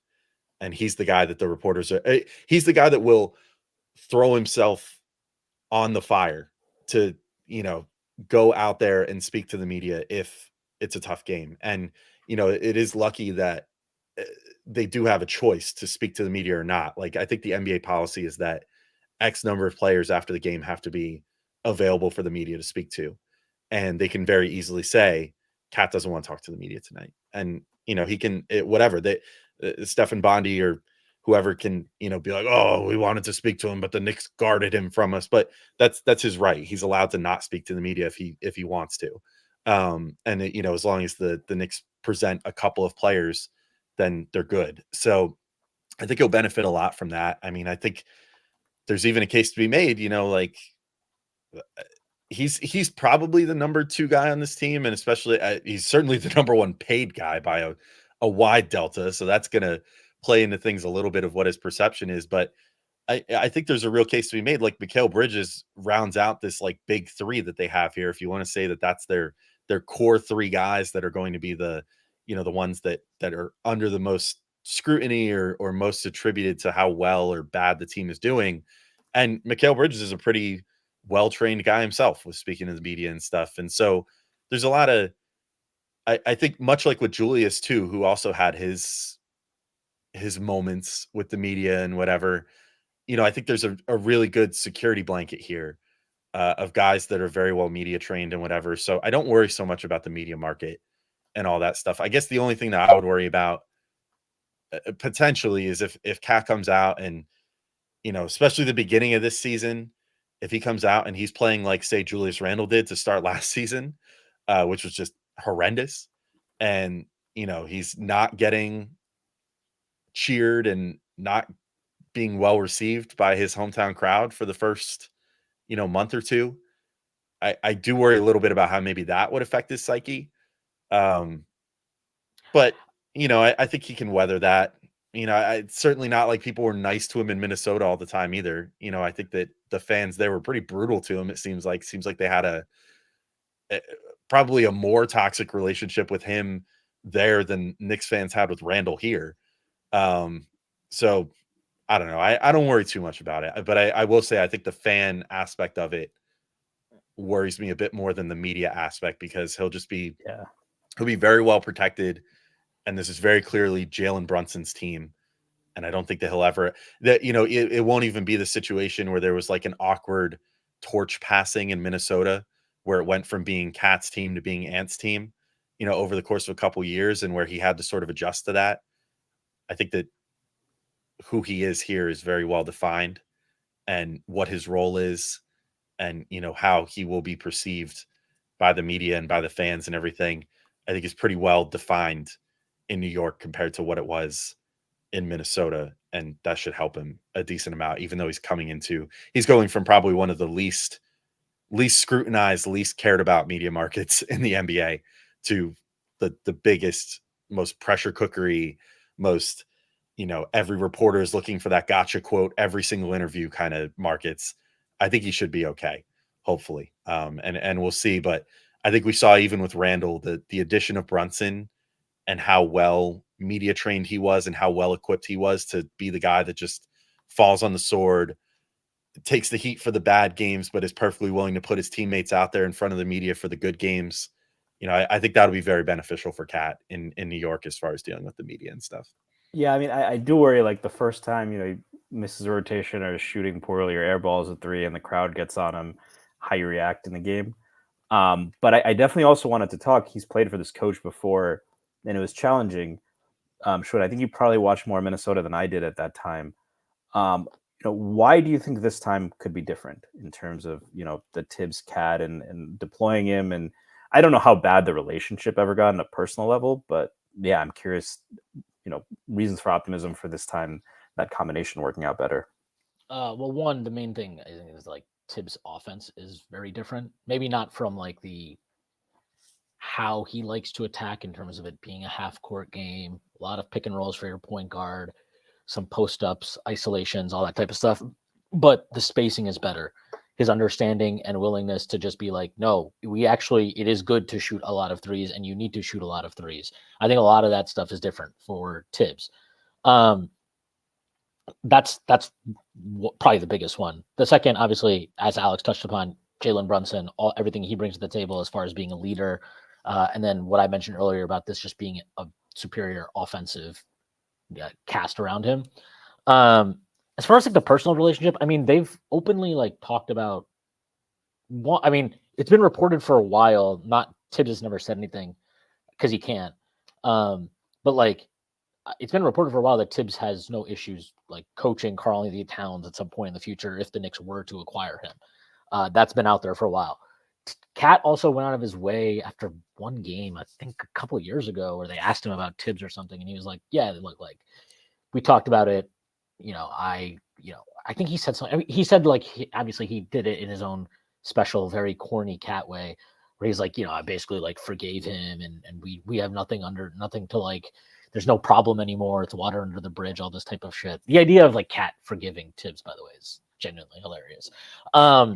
But like, yeah, I don't think there's like to me, the idea, I don't think it was really ever personal. What I really think happened is that Butler was an asshole. Tibbs probably didn't push, like he didn't kind of handle that the best way. I think he probably allowed Jimmy to have way too much, way too loud of a voice in the locker room. And that was not something that Cat appreciated, obviously. I don't anticipate that being an issue with anybody on this team, really. As like, no. I know. Sorry, who? Breast milk. Yeah, Josh Hart. And then like, you mentioned like, is he soft or whatever? Like, I don't know how to answer that. Like, he's not like the toughest player in the league or something. It's not like guys are super scared of him, but like, look, this is a guy, he's fought Embiid in a game, like he fought Embiid in a basketball game. Like, I don't think he's just like this pushover who's never going to stand up for himself or something like that. If anything, that's probably something that he kind of realized he needed to do after everything that happened with Butler. So like, I don't think he's like this soft pushover. What I do think manifests as softness is like his lack of attention to detail at times on defense. The fact that he will lose track of his man and not box out. Um, and like, look, ultimately, I think a lot of bigs that shoot a lot of threes get this like soft label. That's just like kind of what happens. Remember, for years it was like Dirk soft, Dirk soft, Dirk soft, and it's like, is he soft or did he just like not win in the finals when we thought he would win, and then obviously ultimately wins the finals? I don't know. Like, I don't know how to answer that. I do think there's something to be said of like, and I thought this with Mikal Bridges too. So I'll just put my cards on the table. This is something I've felt about him consistently, and I've said it before the Knicks acquired him, and I'll say it again now that he is on the Knicks.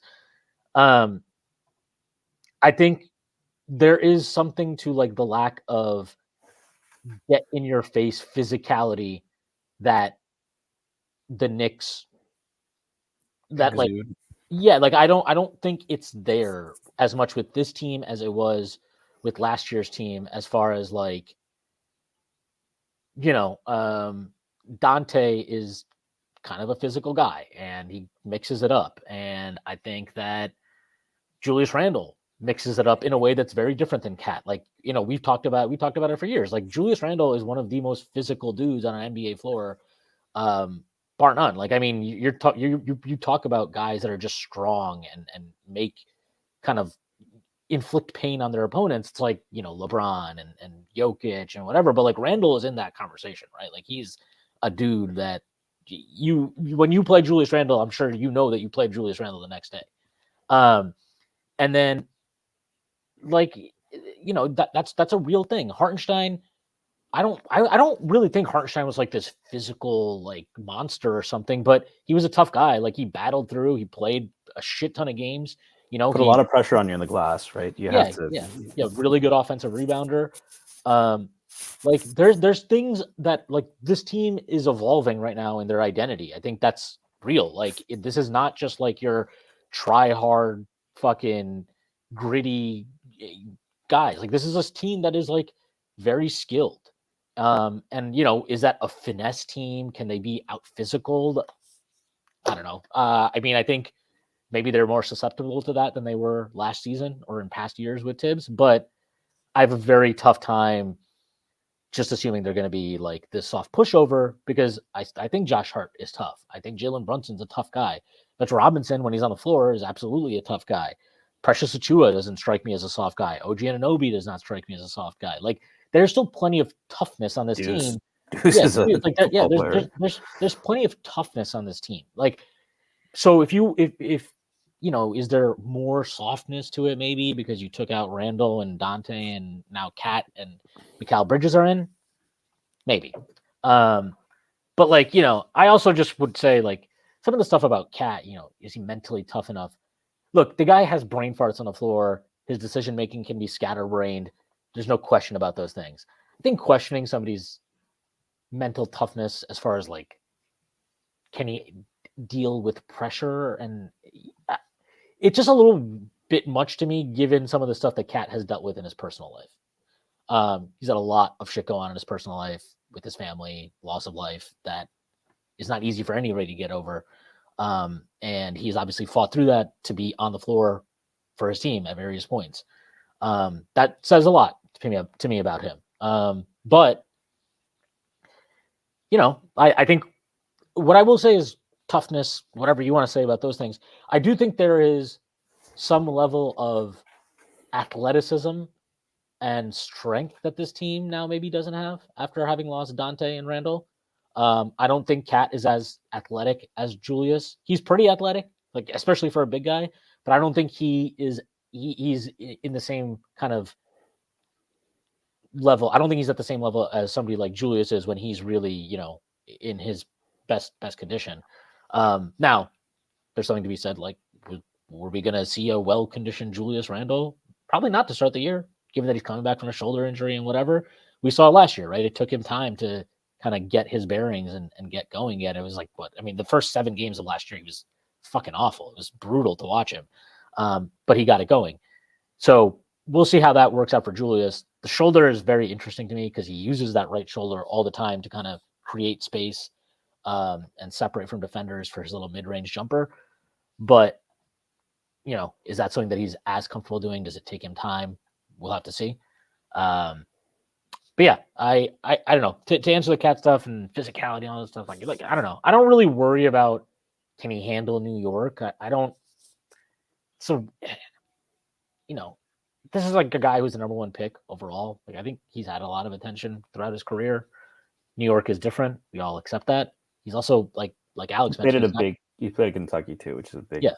Quickly talked about that. And like, as Alex mentioned earlier, like he's not gonna be the face of this team at all. Like he's not gonna be the face of the franchise. He's not gonna have that on him. And even though Ant has come in and that's like now his team, there's something to be said of like, hey, you were like when you're the number 1 pick of a team and they've paid you and like there's an expectation, and he was called a generational talent. Like you mentioned, he was a guy that was like, hey, you're supposed to be the franchise player. When you don't deliver on that stuff, or not even forget delivering on it, but like there's just always going to be that expectation that he's held to and standard that he's held to there. That, yeah, I mean, obviously he's come to New York in a very significant trade. I think that pressure from that trade is a collective pressure. I think that's like the team as a group has to embrace that and accept it because the challenge now is, hey, compete for a championship. But like, the face of the franchise and, that's past him now. He is not that. That is Jalen Brunson. Is there anything you think that has evolved about Tibbs defensively that could get a little bit, because I think when Tibbs was there, they were 24, 24, and 27. Yeah, they were just straight up drop all the time there. He's definitely not just like I play drop all the time. His centers show out much higher at the level in New York than he did in Minnesota. Do you think that'll be good for Cat? Yes, I think that's really good for Cat. I think he's terrible in drop, and he's better when you kind of make him be active in the play. He's also not going to be the full-time center, so presumably there will be matchups where he's not being put in the action, or points in games where he's not being put in the action and asked to be that primary kind of defensive anchor. So that's worth noting too. And that's also something that Tibbs did when he was in Minnesota as well. And I believe those minutes with him and Dodge were actually really good. And we saw obviously their defense was elite last year, and he played a shit ton of minutes with Gobert, right? So like if you have a defensive anchor that you trust, I don't see that being a huge issue. Like there's proof of concept now that Cat can be on a elite defensive team. And he did a great job against Jokic in the playoffs, which needs to be said. Like, there's been a lot of consternation about Cat as a playoff dropper, which we mentioned earlier. Like, yeah, he's definitely not the same guy in the playoffs as in the regular season. But this is a guy who has and he's had really bad playoff games. He's had a really bad playoff series against Memphis. I thought he was terrible in that series. But like, he's had really good playoff moments too. He's had really good games. This is not, I don't think it's fair to just label him as a completely, one note terrible playoff player. Like I think he has had very high moments in the playoffs, which is worth noting because obviously now that he's on the Knicks, we have to praise him and worship him. So yeah, I don't know. Like I think the Cat conversation is interesting. I'm not his biggest fan. I've never been his biggest fan. I have a lot of major concerns about him. But I would also say that like he has matured over the years. He has shown growth as a player. And mentally, like, look, he's going to do stuff that's infuriating. He's going to pick up really stupid fouls in quick succession. He's going to scream and bitch when he doesn't get a call and be like, he'll be like, he just does his Cat thing. He's just like, oh my God. He just screams that all the time. So we're going to learn all those. Like Livia Soprano. Get ready for it, dude. You're going to be like, is that Cat? And yes, it is Cat. Like he has a lot of quirks that are very frustrating and annoying, but I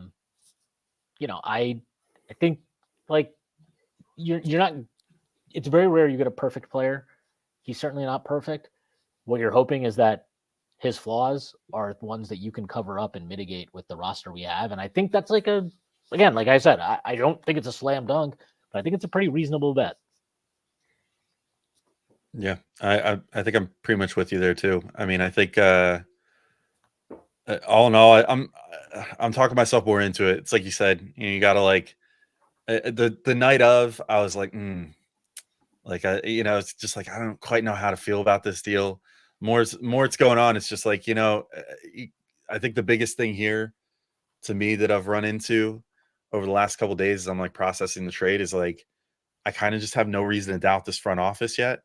So if they think this is going to work and they've talked to Tibbs about it, they've talked to Brunson about it, whatever, and they talked to Cat about it, probably, let's not delude ourselves into thinking that they weren't talking to Cat prior to making this deal. Considering, Leon used to be his agent and everything else, there was, maybe they found a secure line to speak on that the FBI and, Adam Silver couldn't tap into or whatever, but I'm pretty sure they probably had a conversation of some sort prior to this deal.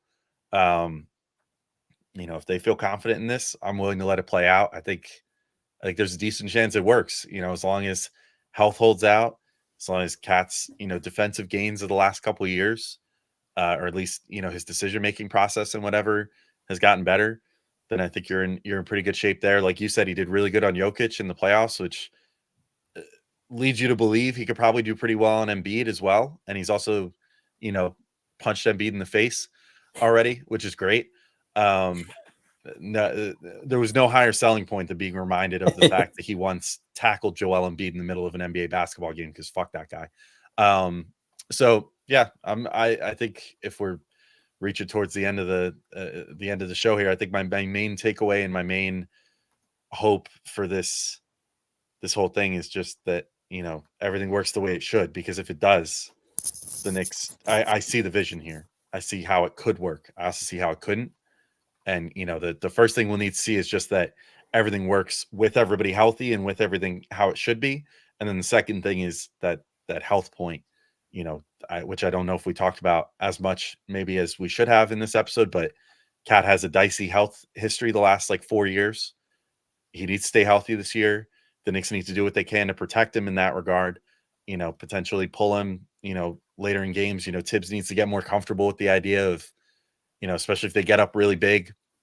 If you're up 20 in the fourth quarter or whatever, you probably don't have to leave everybody out there until 2 minutes left, still up 20. You could probably see if you could throw your end of bench guys in there, throw Dottier in there, whatever, and see if you can, hold it down all the way through the end of the game. I think there's just going to be things that need to be approached like a contender this year, rather than a team that's just trying to win every possible game and get a high playoff seed or whatever. I think the Knicks need to sort of adjust that, learn from last year. Granted, it was freak injury circumstances last year. I want to fully bury the bullshit like Tibbs runs his guys into the ground narrative that everybody keeps going back. The amount of people that I've talked to, like just like casuals, that I've talked to, like it because everybody fucking, I don't know if you guys go through this. Every time you go like, oh yeah, I host the Knicks podcast, everybody's always like, oh man, let me talk your ear off for like half an hour. Every time you're at like a social gathering or whatever. And every single person is like, how worried are you that Tibbs is going to just like run everybody into the ground again? Are you scared that Tibbs is going to murder everybody? Yeah, Tibbs is literally going to like beat these people up with his bare hands while they're on the basketball. No, the Knicks did not have a single rotation player in the top 10 of minutes per game last year, I think. Or Brunson was like just Brunson was inside 10th, the top. yeah, he was like number 10. And beyond that, like nobody else was even really close to sniffing it. Even Julius Randle, who was the number 1 minutes guy in the NBA 3 years ago. So like, shut up. I'm tired of hearing about that. But they just need to, I think they need to approach this season from a perspective of this team needs to be healthy in the playoffs, because if we go a second straight year where this team shows during the regular season that they could potentially be a title winner, and then things fall apart because of injuries or whatever down the stretch, it's going to be really disappointing. So they need to do everything in their power to just ensure that doesn't happen this year, and that you can have the best possible team when it comes to the playoffs. But if they do that, I could see the vision where they could be a title contender this year with Cat. Yeah, the one thing I'll add also is kind of on the defensive stuff. I mentioned this before, but it reminds me a little bit of the Bulls experiment, where they had they went with a 5-out lineup, right? Vooch at center, two very good offensive players in DeRozan and Levine who are bad defenders. And, they bet on that two wings could kind of cover for that, right? And Lonzo and Caruso, both exceptional defenders. Before the season, I remember I was very skeptical. I thought you don't have a rim protector. Maybe it wouldn't have worked out in the playoffs. They were, I think, the 1 seed for a while that year. I think they were top, if not 5 defense, top 10 defense. And I see a lot of similarities. I think Cat's a better defender than Vucevic and a better offensive player. I think Brunson is light years ahead of Levine. DeRozan probably gave them a little bit more shot creation than Bridges did, but he didn't space the floor the same way. And OG is probably better than Caruso or Alonzo were, and Mikal Bridges is in that level, and they're both a little bit bigger. I think this is kind of that bet with more depth and better talent. And that bet worked out a lot better than I thought it would in Chicago. And I think they would have not been screwed if Lonzo didn't get hurt. I think that really killed their team. And they're betting on Patrick Williams to improve. But I definitely look at that as an encouraging similarity, just because I think we can just do that a lot better than even they did. Yeah. All right. I think we have talked enough about this trade and all the consequences and potential outcomes. Alex, Dictator, thank you for joining us. Let them know where they can find you and plug anything that you'd like to plug. No, just I don't know. Listen to Locked On Knicks after this if you want. Otherwise, I don't have too much to plug. You know where to go. It's Strickland. That's it. I don't give a shit about Twitter anymore, really. I don't really go on there. So follow me if you want. It's at Alex Wolfe now. I was on the wait list for my actual handle, so I got that finally. So, if you want to follow me there to see me never tweet, you could do that. It would be great. Maybe I'll start tweeting again, though. I don't know. Maybe I'll start threadsing. I don't really like Twitter anymore. Maybe I'll start threadsing. Wow. So, don't you mean X? No. I mean, you're not into the porn bots. No, I'm not into the porn bots. I'm not into the right-wing conspiracy theories always on my goddamn timeline. Why don't you? Have you ever tried Nude Africa? What? Oh, you haven't? That's the lieutenant governor of North Carolina. He went on that site and posted. Oh, cool. You haven't heard about the Mark Robinson thing? No, somehow that's missed me. Good for you. It's a website called Nude Africa. That's like a Netscape. And it has message boards where he decided to talk politics. So many questions there, but definitely a fascinating story. No, I probably won't go there. Maybe I'll go on Threads or something. I don't know. I think I'm Alex Wolfe on Threads too. So if I start threadsing, that's where you can find me. Whatever. Nice. But I don't care. I'm probably not going to. So, whatever. Boost my follower count and shit. But mostly just go listen to all the other shows on Strickland. Read all the articles. I think there's going to be a lot of articles this week based off everybody. It always takes a big trade and then everybody's got a ton of ideas to talk about. So I think we're gonna have a lot of stuff coming out this week talking about this deal. So definitely keep an eye out for that. Awesome. I have Stacy. Anything you need to plug before we get out of here? Stacy Patton 89. I'll just continue to plug all the great work at the Strickland, and we'll probably have a lot coming out. Yep, I will echo the sentiments. Check out all the work that we're doing. I have nothing to plug. So personally. So just follow me on Twitter if you're not already at Shwinipoo. Other than that, thank you to our sponsor, Bet Online. That is our show for today. I hope everybody has a great week, and I will see you on Friday. Peace.